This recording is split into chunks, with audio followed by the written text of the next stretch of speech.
join immediately. So very good morning, everyone. Welcome to a workshop on public transport, which is organized by the Kochi Metro Rail Limited in connection with the 75th year celebration, Azadi Ka Amrit Mahotsav, in association with the Greater Kochi Development Forum. And today we will have three sessions, basically the inaugural session, 4 informative sessions later, and at the end we will have a panel discussion. So basically it is divided into 3 different sessions. Inaugural, second is the knowledge sessions, and the third one is the panel discussion.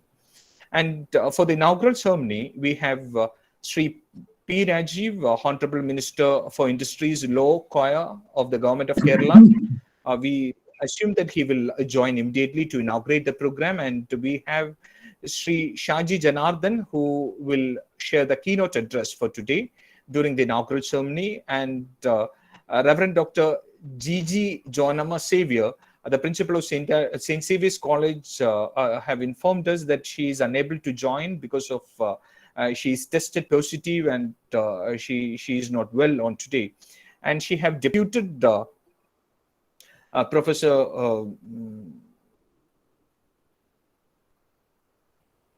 Sheena ma'am for this program. She was heading the internal quality assurance cell of St. Xavier's College, Alway, and she hails from the Department of Physics, and she is married to the former principal of St. Albert's College Autonomous, Professor Harry Cletus. And for the welcome note, we have Dr. Sajiv Jose, who is basically into the Greater Kochi Development Forum, who serves as the executive member in the council, council member of Greater Kochi Development Forum. And for the vote of thanks, we have Advocate Jijo KS, who is the General Secretary of Greater Kochi Development Forum. So I cordially invite your presence for this entire program, and we'll start the program invoking the blessings of our God. I request Fesreen to for the prayer song.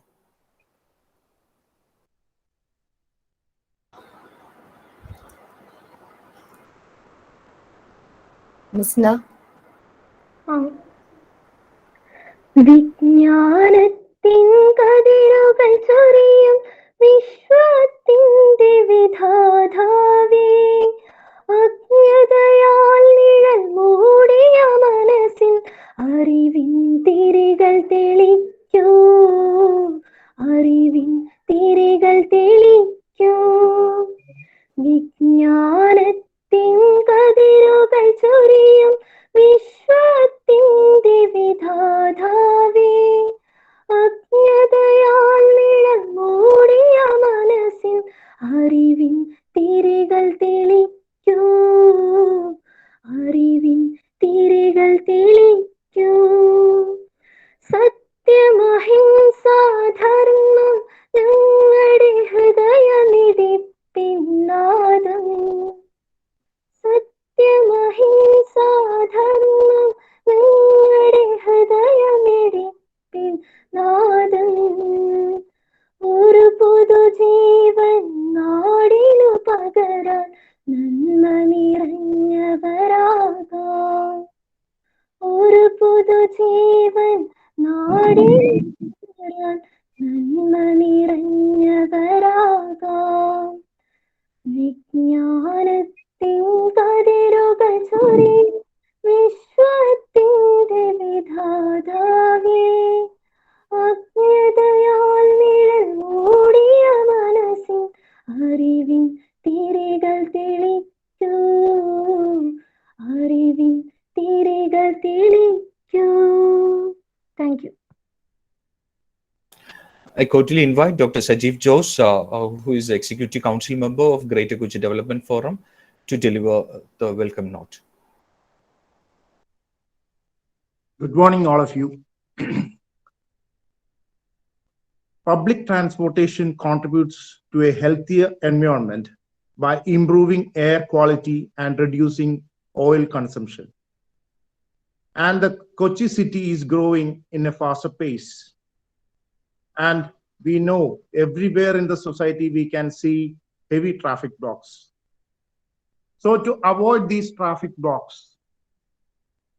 we have to use the public transport system, that is the Kochi Metro.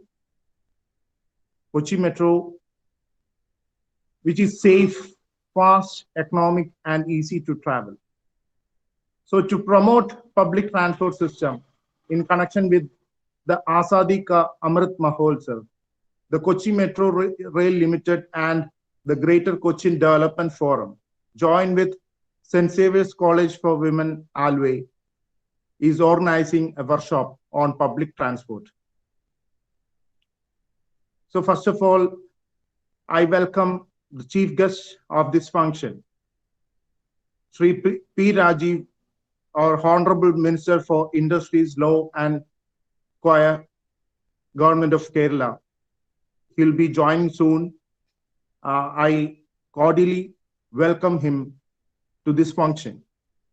On behalf of Kochi Metro and Greater Cochin Development Forum, and on behalf of St. Saviour's College for Women, Alway. Now I welcome Sri Shaji Janadharan Sir, General Manager, Water Transport, Kochi Metro Rail Limited. On behalf of Kochi Metro and Greater Cochin Development Forum, I cordially welcome you, sir. Now I welcome Professor Shine Anthony, President, Greater Cochin Development. And I also welcome Professor Dr. Sheena, Department of Physics, St. Saviour's College for Women, Alway. I also welcome Advocate Jijo KS, General Secretary, Greater Cochin Development Forum. Thank you.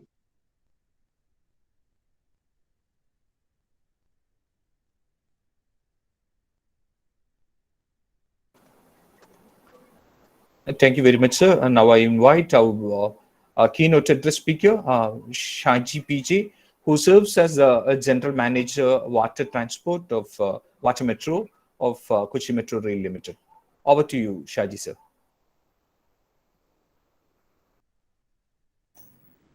Thank you so much, Dr. Shine. How many of you use own car or motorbikes? I've seen a few of you raising the hands. How many of you would like our country to be a developed nation? I know all of us. When we get some money, we tend to buy a car or a bike because we think that is what is called richness. But each one of us go for our own cars or bikes. Imagine all these vehicles come out to the road. What would be the condition of the road? It would be so cramped that even an ambulance will not be able to go freely. That's why I believe in the statement made by Mr. Gustavo Petro, one of the mayors of Bogota, Colombia. A developed country is not a place where poor have cars. It is where the rich use public transport. If you want to build a developed country, start using public transport. Honorable Minister for Industries and Law, Mr. P. Rajiv, Dr. Sheena from St. Saviour's College, Alway, Dr. Sajeev Jose, Executive Member of Greater Kochi Development Forum, Advocate Jijo KS, General Secretary of Greater Kochi Development Forum, and Dr. Shine Anthony. And respected presenters for the rest of the day, ladies and gentlemen, wishing you all a wonderful morning. First of all, I must appreciate the fact that Greater Kochi Development Forum and St. Saviour's College for Women, ALWA, along with Kochi Metro Rail Limited, has taken up such an apt topic for the discussion, the public transport, for the celebration of Azadi Ka Amrit Mahotsav, when the country is celebrating its 75th anniversary of independence. Let me repeat, a developed country is not a place where poor have cars. It is where rich use public transport. Just think for 2 seconds. Is it not true? Now, what is public transportation? The public transportation is a form of travel offered locally that enables more people to travel together along designated routes. Typical examples of types of public transportation include buses, trains, trams, ferries, metro trains, taxis, and so on. Most public transport services operate on stipulated timelines. If you travel to a developed nation, you will find that the key attraction is the well-developed roads and the transport system that they have. Public transportation is a magnifying glass that shows you civilization up close. There are many benefits that public transportation offer to the public. We can just summarize into 3 categories: the economical, environmental, and social benefits. Now, if I say a few things about economical benefits, it reduces congestion on the road. Urban congestion is one of the greatest challenges. As I mentioned earlier, when everyone brings their own cars or bikes to the road, which will make the life miserable for each one of us. We, the Kochiites, are lucky that we have the metro system in our city. If you use Kochi Metro, which can carry about 975 people at a time, we can remove about 250 cars from the road in one train. That is, if you consider an average of 4 passengers per car. More vehicles on the road will damage the road, which can cause accidents and also unnecessary expenses on maintenance of the road. In other words, roads will be long lasting and you are saving the money spent by the government. Now, next one, it increases land value. Improved access to public transport has shown to increase land and property value. Planning that puts public transportation development on top of its agenda reaps huge benefits in the long run. Land that would have been used for parking and roads is put to profitable use, such as the generation of revenue to the city administration. It saves money. How? Taking public transportation instead of owning a car, second vehicle, can save individuals a significant amount of money each month in avoiding fuel, maintenance, parking, and other expenses. Household expenses are also reduced by using public transport, as the family gets rid of buying one car and its maintenance and operation of it. There are certain environmental benefits as well we get. It ensures a cleaner ecosystem. Public transportation significantly reduces the number of cars on the road or motorbikes. This means less pollution from motor vehicles emissions. Fumes produced by vehicles can lead to respiratory diseases, a clean environment boosts living standards and brings immense benefits to the economy. We have seen the damages made in Delhi already. It prevents global warming. As the impact of global warming becomes more apparent, world leaders are looking for ways to bring down these effects. One of the easiest sectors to deal with is transportation.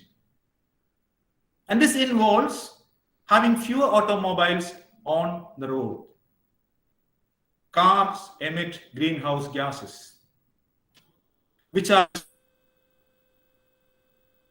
by reducing the number of vehicles, the amount of greenhouse gas produced will not be enough to cause global warming. One of the main solutions is to extend or bring in more variety of public transport to the city. Government of Kerala is bringing such a great innovation into our city also. Yes, Kochi is going to experience the first ever water metro in few months. First time in India, for that matter, in the entire Asia.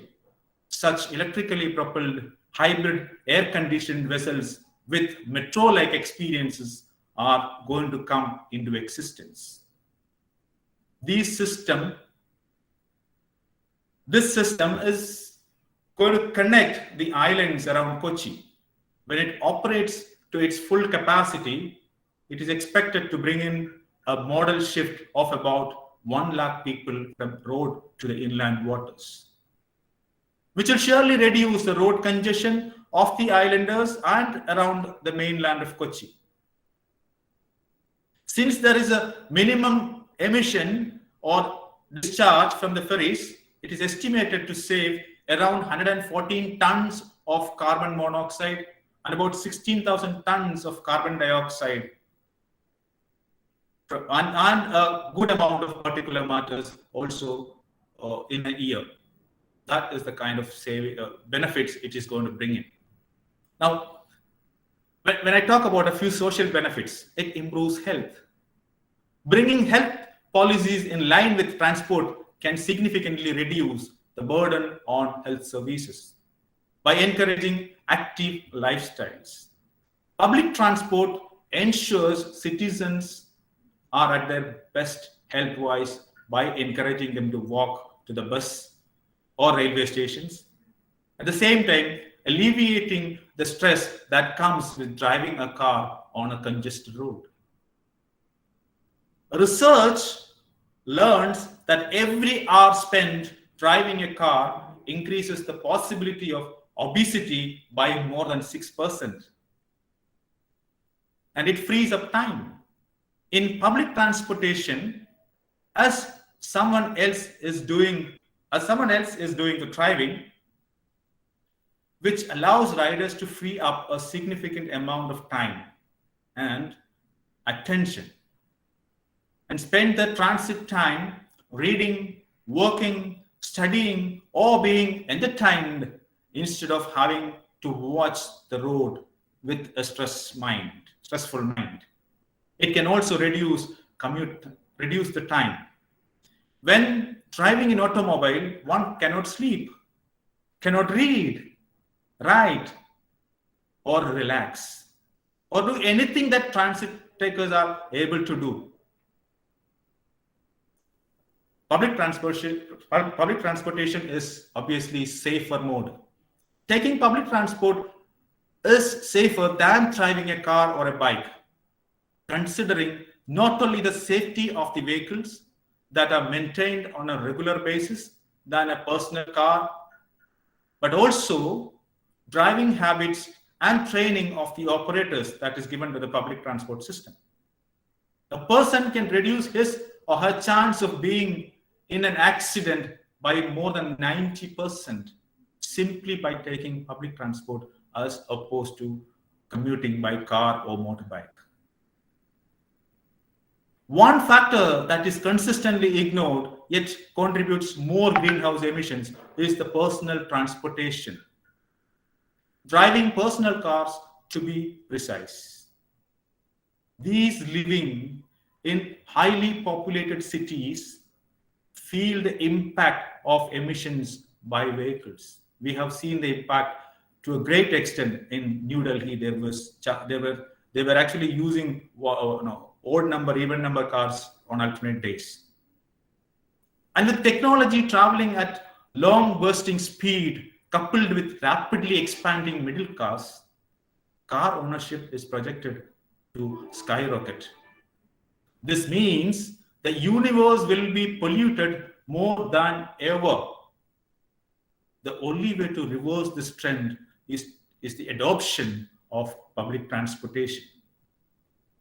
Ladies and gentlemen, as individuals, what we can contribute to this great celebration of Azadi Ka Amrit Mahotsav is making a pledge that I will use public transportation whenever possible. Remember, a developed country is not a place where poor have cars. It's where rich use public transport. Thank you so much. Back to Dr. Shine.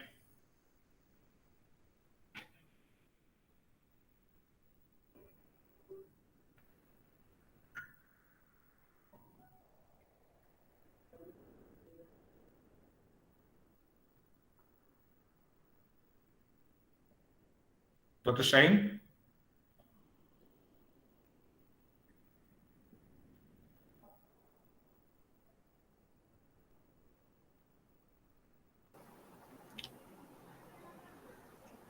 Hello. Can you? Thank you very much, Shaji sir. Now I invite Professor Dr. Sheena Xavier for the felicitation. Over to you, ma'am. Sheena, ma'am.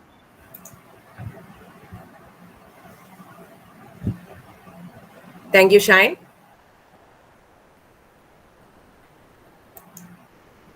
You are audible perfectly. Okay.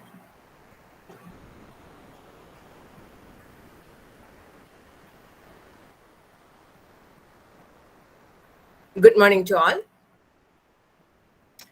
ബഹുമാനപ്പെട്ട വ്യവസായ മന്ത്രി ശ്രീ രാജീവ്, മറ്റ് വിശിഷ്ട വ്യക്തികളെ, കൊച്ചി നഗരത്തെ സംബന്ധിച്ചിടത്തോളം ഏറ്റവും പ്രസക്തമായിട്ടുള്ള ഒരു വിഷയമാണ് ഇന്നിവിടെ ചർച്ച ചെയ്യുന്നത്. കഴിഞ്ഞ 50 വർഷത്തിനിടയിൽ കൊച്ചി നഗരത്തിൽ താമസിക്കുന്ന ഒരു വ്യക്തി എന്ന നിലയ്ക്ക് ഏറ്റവും ബുദ്ധിമുട്ട് അനുഭവിക്കേണ്ടി വരുന്നത് എന്താണെന്ന് ചോദിച്ചാൽ തീർച്ചയായും യാത്രാക്ലേശം തന്നെയായിരിക്കും. ഒരുപക്ഷെ ഈ ഒരു അവസ്ഥ പ്രത്യേകിച്ച് കേരളം മുഴുവൻ കണ്ടുവരുന്ന ഒരു പൊതുപ്രശ്നം കൂടിയാണ്. വളരെ ഇടുങ്ങിയ റോഡുകൾ, വാഹനപ്പെരുപ്പം, നിയന്ത്രണങ്ങൾ പാലിക്കപ്പെടാത്ത അവസ്ഥ, ഇതെല്ലാമാണ് യാത്രാക്ലേശത്തിന്റെ ആഴം കൂട്ടുന്നത്. ഒരുപക്ഷെ ഇതിനെല്ലാം പരിഹാരമായി കൊച്ചി നഗരത്തിൽ ആസൂത്രണം ചെയ്ത മെട്രോ പദ്ധതി ആരംഭിക്കുന്ന സമയത്ത് വളരെയധികം വർഷങ്ങൾ ഈ പദ്ധതി വേണോ വേണ്ടയോ എന്ന് ചിന്തിക്കുകയുണ്ടായി. പക്ഷേ അന്ന് ദീർഘവീക്ഷണത്തോടെ എടുത്ത തീരുമാനം ഇന്ന് കൊച്ചി നഗരത്തിന് എത്രത്തോളം പ്രയോജനം ചെയ്യുന്നു എന്നത് പ്രകടമാണ്. ഒരുപക്ഷെ പല പദ്ധതികളും തുടങ്ങുമ്പോൾ നഷ്ടത്തിലായിരിക്കുമെന്ന് കരുതി അതിനെ പ്രോത്സാഹിപ്പിക്കാതിരിക്കുന്നത് തീർച്ചയായും ഒരു തെറ്റായ ധാരണയായിട്ടാണ് അനുഭവപ്പെടുന്നത്. ഇതുപോലെയുള്ള ചർച്ചകൾ ജനങ്ങളിലേക്ക് എത്തിക്കുകയും ഭാവിയിൽ അത്തരം പദ്ധതികൾ എത്രത്തോളം ഗുണകരമായിരിക്കുമെന്ന് അവരെ ധരിപ്പിക്കേണ്ടതുമാണ്. തീർച്ചയായും പൊതുഗതാഗത പദ്ധതികൾ ഭാവിയിൽ ഗുണകരമായിരിക്കുമെന്നതിൽ സംശയമില്ല. Greater Cochin development forum, saint Xavier's college for women Aluva, Kochi metro rail limited എന്നിവർ ചേർന്ന് ആസാദി കാ അമൃത് മഹോത്സവിന്റെ 75ാമത്തെ ആനിവേഴ്സറിയുമായി ബന്ധപ്പെട്ട് ഇന്നിവിടെ സംഘടിപ്പിക്കുന്ന ഈ ചർച്ച ഫലപ്രദമാകട്ടെ എന്ന് ആശംസിക്കുന്നു. നന്ദി. Thank you. Thank you very much, madam. Now we have the first speaker for today, our beloved Prashant Nair IAS, who is known as the Collector Bro. and now he serves as the managing director of KSINZ, which is basically into inland navigations and shipping. On behalf of Kochi Metro Rail, that's a KMRL, who is the organizer of today's program in connection with the Azadi Ka Amrit Mahotsav, and in association with the Greater Kochi Development Forum and St. Xavier's College, Alway, cordially welcome our beloved Sri Prashant Nair IAS, who is going to share his views on inland waterways and public transport. Over to you, sir.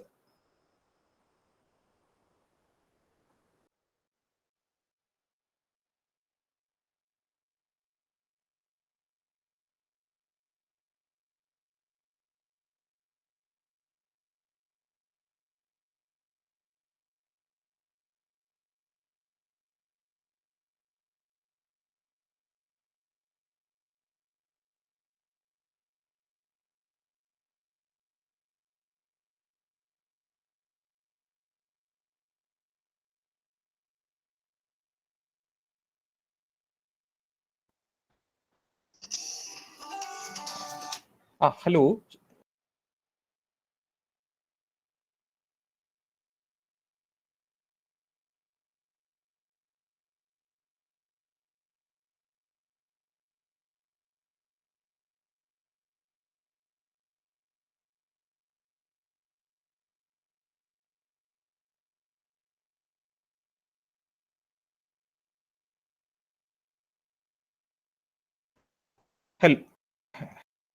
Hello, Prashant sir. I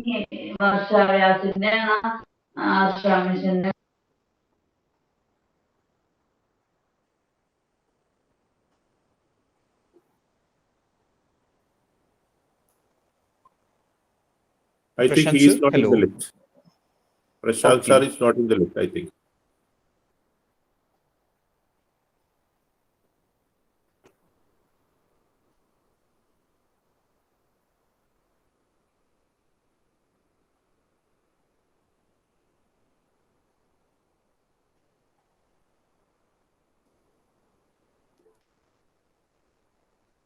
Okay.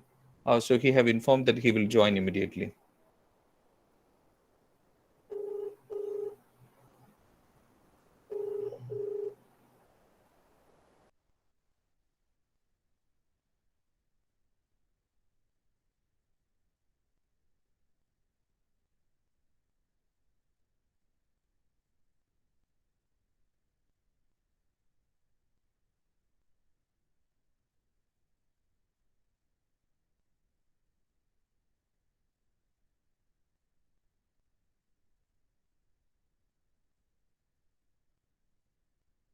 We expect that he will join immediately. Our KMRL representative have also communicated with him. Just 1 second.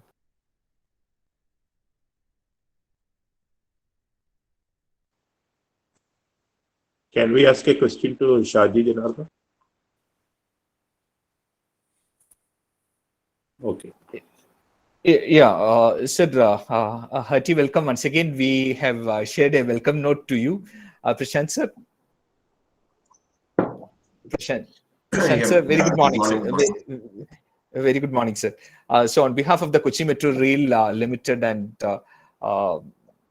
Greater Kochi Development Forum and St. Xavier's College, Alway, we cordially welcome our beloved Collector Bro Prashant Nair IAS to this workshop on public transport.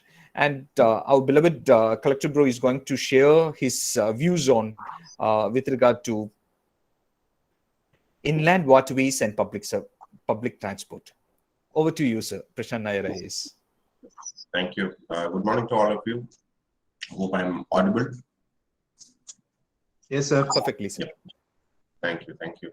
I joined a while back and I was listening to that interesting presentation by Mr. Shaji. I think Water Metro is in the safe hands with him, with that kind of a perspective and idea of the sector.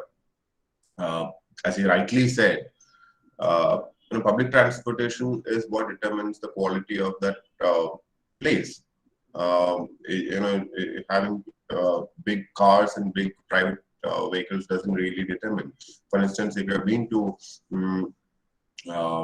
places like Geneva and all, you'll find that the public transportation system is so well established and supported and even incentivized. For instance, when you get out of the airport, the first initial couple of hours of your travel in buses, in metros and all that is free, absolutely free, which is a way of incentivizing public transport. Now, unfortunately, in India, even though we say that we need to incentivize, we need to support public transport and all that stuff, in action, we don't actually end up doing that for various reasons. I think we don't have enough time to even get into those details. But I'll just focus on my sector, which is water transportation, inland navigation, as they say, and find out what's happening and what's not happening and why it's not happening. Most of the things are known to people. Everyone understands what's inland navigation and all that stuff. But why it doesn't work out? When everyone says that there are lots of advantages for inland navigation, people know that it's less energy consuming, it is less polluting. There are lots of advantages associated with that. Yet it doesn't happen. Why? Well, water transportation is kind of conceptually different from surface transport. When you go by a road, for instance, if you have a bad road, at the maximum, what will happen? You will travel slowly. You will not be able to speed up. That's all. Suppose you had a very good road, you would be commuting that distance in 1 hour. But if the road is bad, you might take a couple of hours. Right now, we are discussing so much about the silver line, for instance. Again, what are we trying to do? We are trying to reduce the travel time. When we say that you will be able to reach from one end of Kerala to the other end in a few hours, it becomes an incentivized thing. Okay, you can travel fast, which is not a small thing. But in water transport, the first and primary problem is that you are not looking at speed. Fast transport is not what is the advantage of inland navigation. You don't zoom around in the canals. You go slowly. First point is that. Second thing is, if the road is bad, I told you can go slowly, yet you can commute that distance. Even if the whole thing is slow, you can still go. In inland navigation, the problem is, if the canal, if that waterway is not maintained well, you really cannot go at all. If it's not properly dredged. What is the maintenance? Maintenance of waterways means dredging. Dredging, you need to have a water draft. Water draft is the depth which you require for a vessel to go. So it varies for various vessels. It depends on the construction of the vessel. So at least a couple of meters depth is really required. There are places where you will not have that. You will have sedimentation. You will have annual dredging requirements. If it's not done, the bottom part of the boat will go and hit there. It's as simple as that, which cannot be understood from the surface. If you look at a water body from the top, you will not be able to really understand whether there is sufficient depth. So you need sonar and all that stuff to really understand whether there is sufficient depth. But these are the complications which the general public really doesn't understand. They only see a canal and they assume that, okay, why doesn't a boat go there? You need something called this water draft. Now there's something even more interesting, which I think people in Kerala sometimes forget, which is called air draft. You have water draft, which is the depth underways, and you have the draft upwards. What is this draft upwards? You have so many bridges being constructed. Already you have so many bridges in Kerala. Obviously, because our road penetration is pretty high. And you have so much of settlements everywhere. So people want to connect between the villages, between the settlements. So we have lots of bridges. All these bridges have this height problem. They don't have so much of clearance, because the more clearance you would like to provide for a bridge, the more you have a budget, the more construction cost is involved. So what do we do? The easiest way is to just make a very simple, low lying, very flat kind of a bridge, which is a problem for inland navigation, because you don't get what is called air draft. Now, these are simple concepts which the popular imagination really doesn't capture, unfortunately. And because of this, we have a fundamental problem. The general public understands that you maintain ports, you have tar, you have to relay the surface of the road and all that stuff, but they don't really appreciate the fact that every year you will have to dredge waterways. They think that dredging itself is a dirty business. You dredge, you don't have any accounting system for that, because when you dredge, it's not visible. You don't know how much has been dredged, what has been dredged, what is the depth achieved, whether that is being maintained perfectly, and also the alleged corruption and all that stuff that goes into this kind of operation.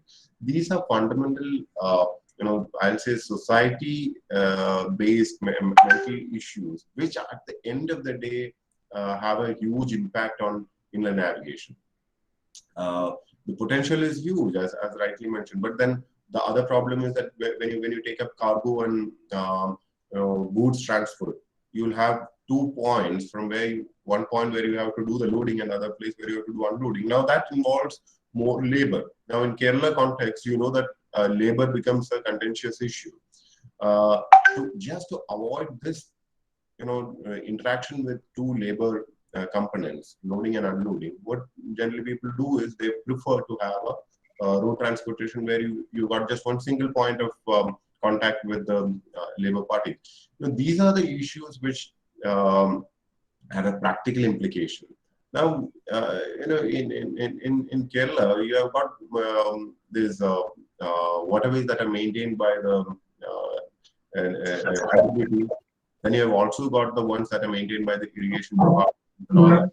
You have more than 1,067 kilometers of IWT route network in the state, of which National Waterway 3 from Kollam to Kottapuram is there, which is again maintained by IWA, and other feeder canals maintained by the Coastal Shipping and Inland Navigation Department, which is our parent department, and also the irrigation department. Now, cargo transportation is mainly through mechanized barges. That is what happens in W3, most of it. And the feeder canals and waterways, you have this usual problem of shallow depth, narrow width of the channel. Also, you have this encroachment business that also happens here. And then when it's dry, you have the siltation, bank erosion, and also the absence of infrastructural facilities like jetties, terminals, and all that stuff. Having the apt jetty itself is a big thing. Not having these basic infrastructural facilities, these are all things that cripple our potential. We are not able to make most of it. So what I would really think is, there's a very good approach paper which was published by the Working Group on Inland Water Transport by the Planning Board. A working group was set up, and there was a detailed proposal that was submitted, a detailed report, I say, which gives a detailed route map, what is achievable, what we can do.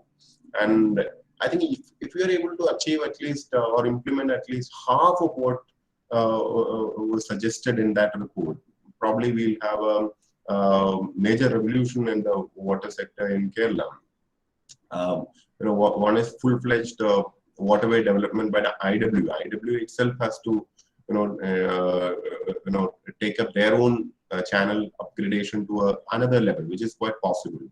And then having a comprehensive master plan for development, which is what's happening in Kochi right now, thankfully, because now you have an authority which is able to integrate, and you have an efficient agency like Water Metro.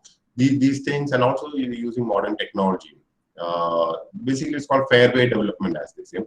And then you have the transport infrastructure, which is basically the multimodal hubs which have to come up, and also the modern cargo handling equipments at the terminals. Now, you have those things in a port.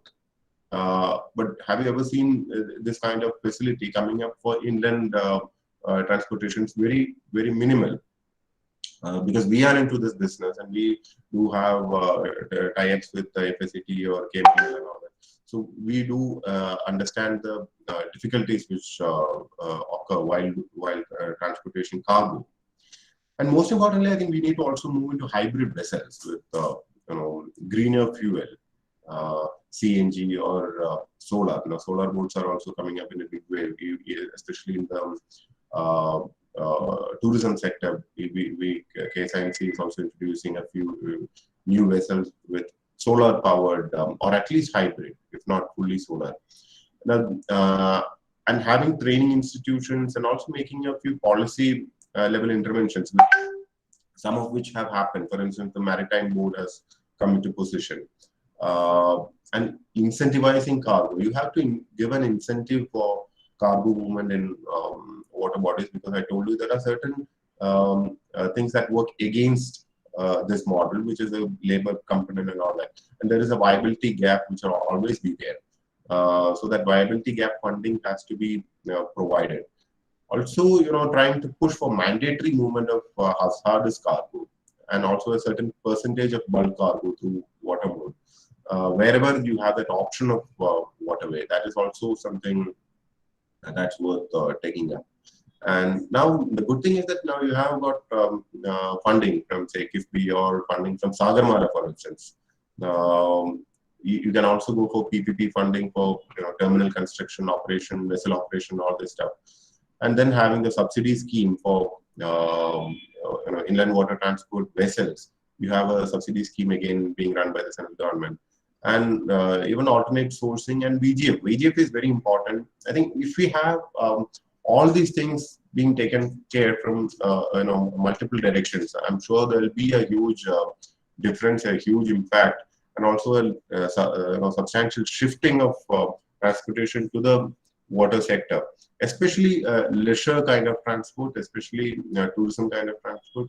And if the rest of the things which I have enumerated right now are also provided, you will also have the cargo movement also shifting substantially to water sector. We have actually submitted a proposal recently for connecting the airport, our seaport, and the railway station, all this stuff through a water canal, which is already there. You just need to clean up and make it navigable.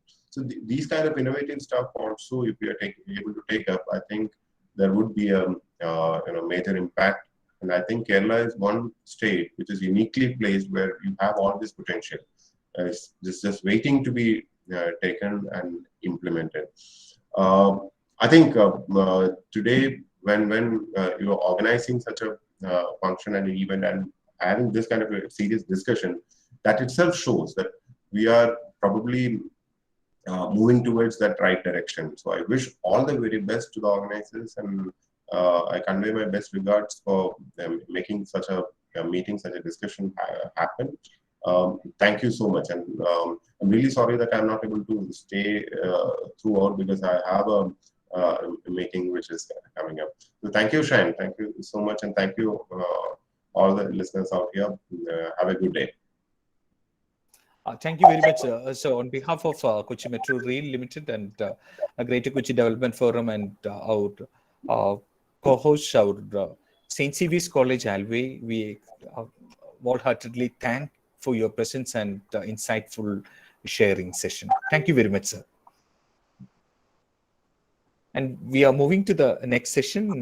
We have the next speaker with us, and Sri Shanavas IAS had informed he's still with the meeting with the Chief Secretary, and he had deputed GP Hari, the Executive Officer of the, he heads the strategic planning of KMTA, and he was serving as a former AGM to the urban transport of Cochin Metro. GP Hari, sir?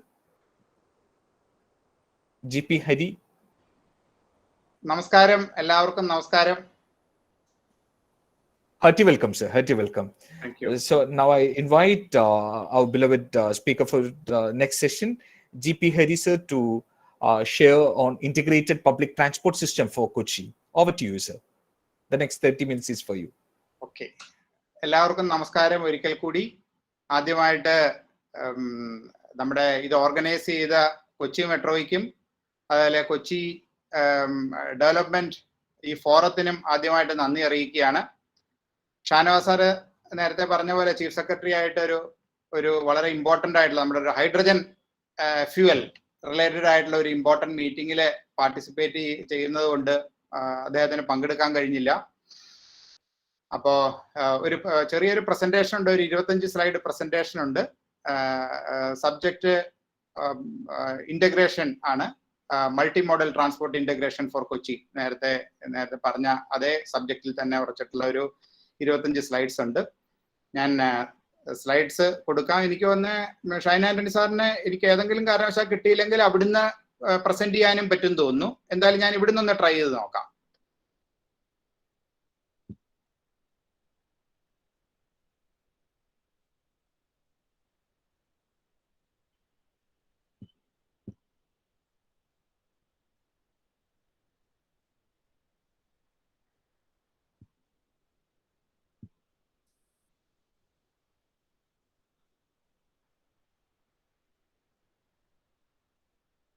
Sir എനിക്ക് ഷെയറിങ്ങിനുള്ള permission വേണം തോന്നുന്നു അല്ലേ? I have just made you as a meeting host. സാറിന് share ചെയ്യാൻ സാധിക്കും ഇപ്പോൾ?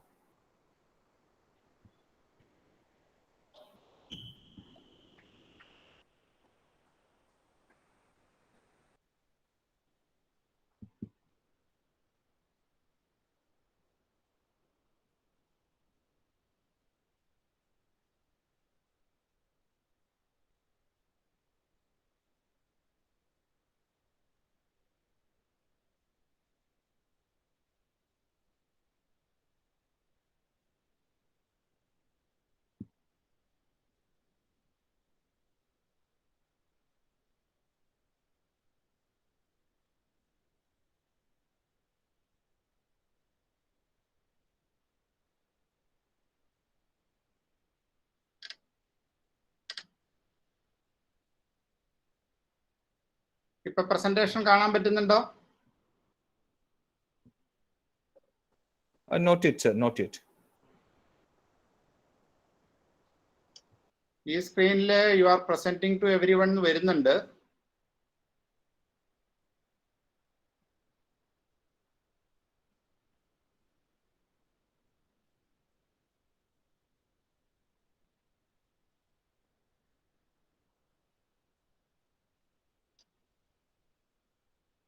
I see. Not ഇവിടെ yet. You are presenting to everyone ഇവിടെ വരുന്നുണ്ട്, പക്ഷെ അവിടെ വരുന്നുണ്ടോ എന്നറിയില്ല. വരുന്നില്ല സർ. സർ ഒന്ന് സ്റ്റോപ്പ് ഷെയറിംഗ് ചെയ്തിട്ട് ഒരു പ്രാവശ്യം കൂടി ഒന്ന് ട്രൈ ചെയ്ത് നോക്കൂ സർ. Okay okay.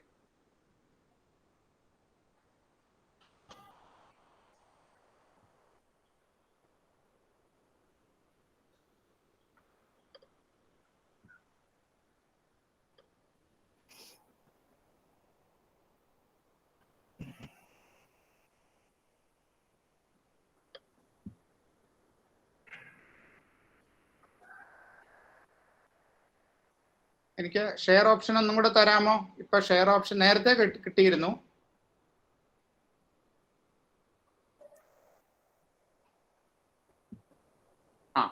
സർ ഇപ്പോഴും വന്നു ഷെയർ ഓപ്ഷൻ.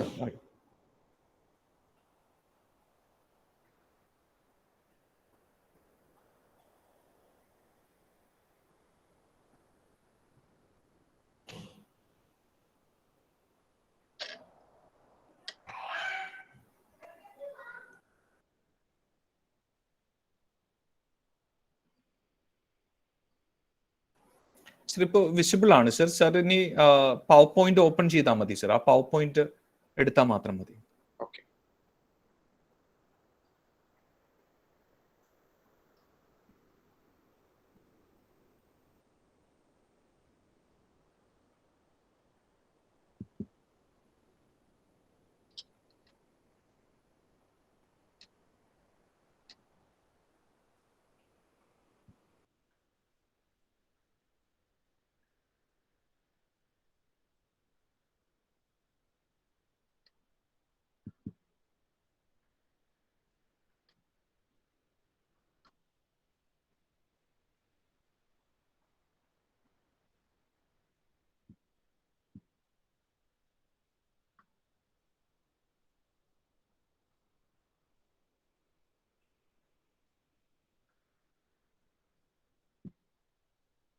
സർ ഈ എനിക്ക് എന്തോ ഇവിടെ സാർ അത് മിനിമൈസ് ചെയ്തിട്ട് സ്ക്രീൻ മിനിമൈസ് ചെയ്താൽ മതി സർ. ഓക്കെ, അതെ, എന്നിട്ട് സാറിന്റെ പവർ പോയിന്റ് പ്രസന്റേഷൻ എടുത്താൽ മതി. ഓക്കെ, ഇപ്പൊ സാറിന്റെ സ്ക്രീൻ വിസിബിൾ ആണ് ഞങ്ങൾക്ക് ഓ എല്ലാവർക്കും. റൈറ്റ്. ഞാൻ ഇതിൽ നിന്ന്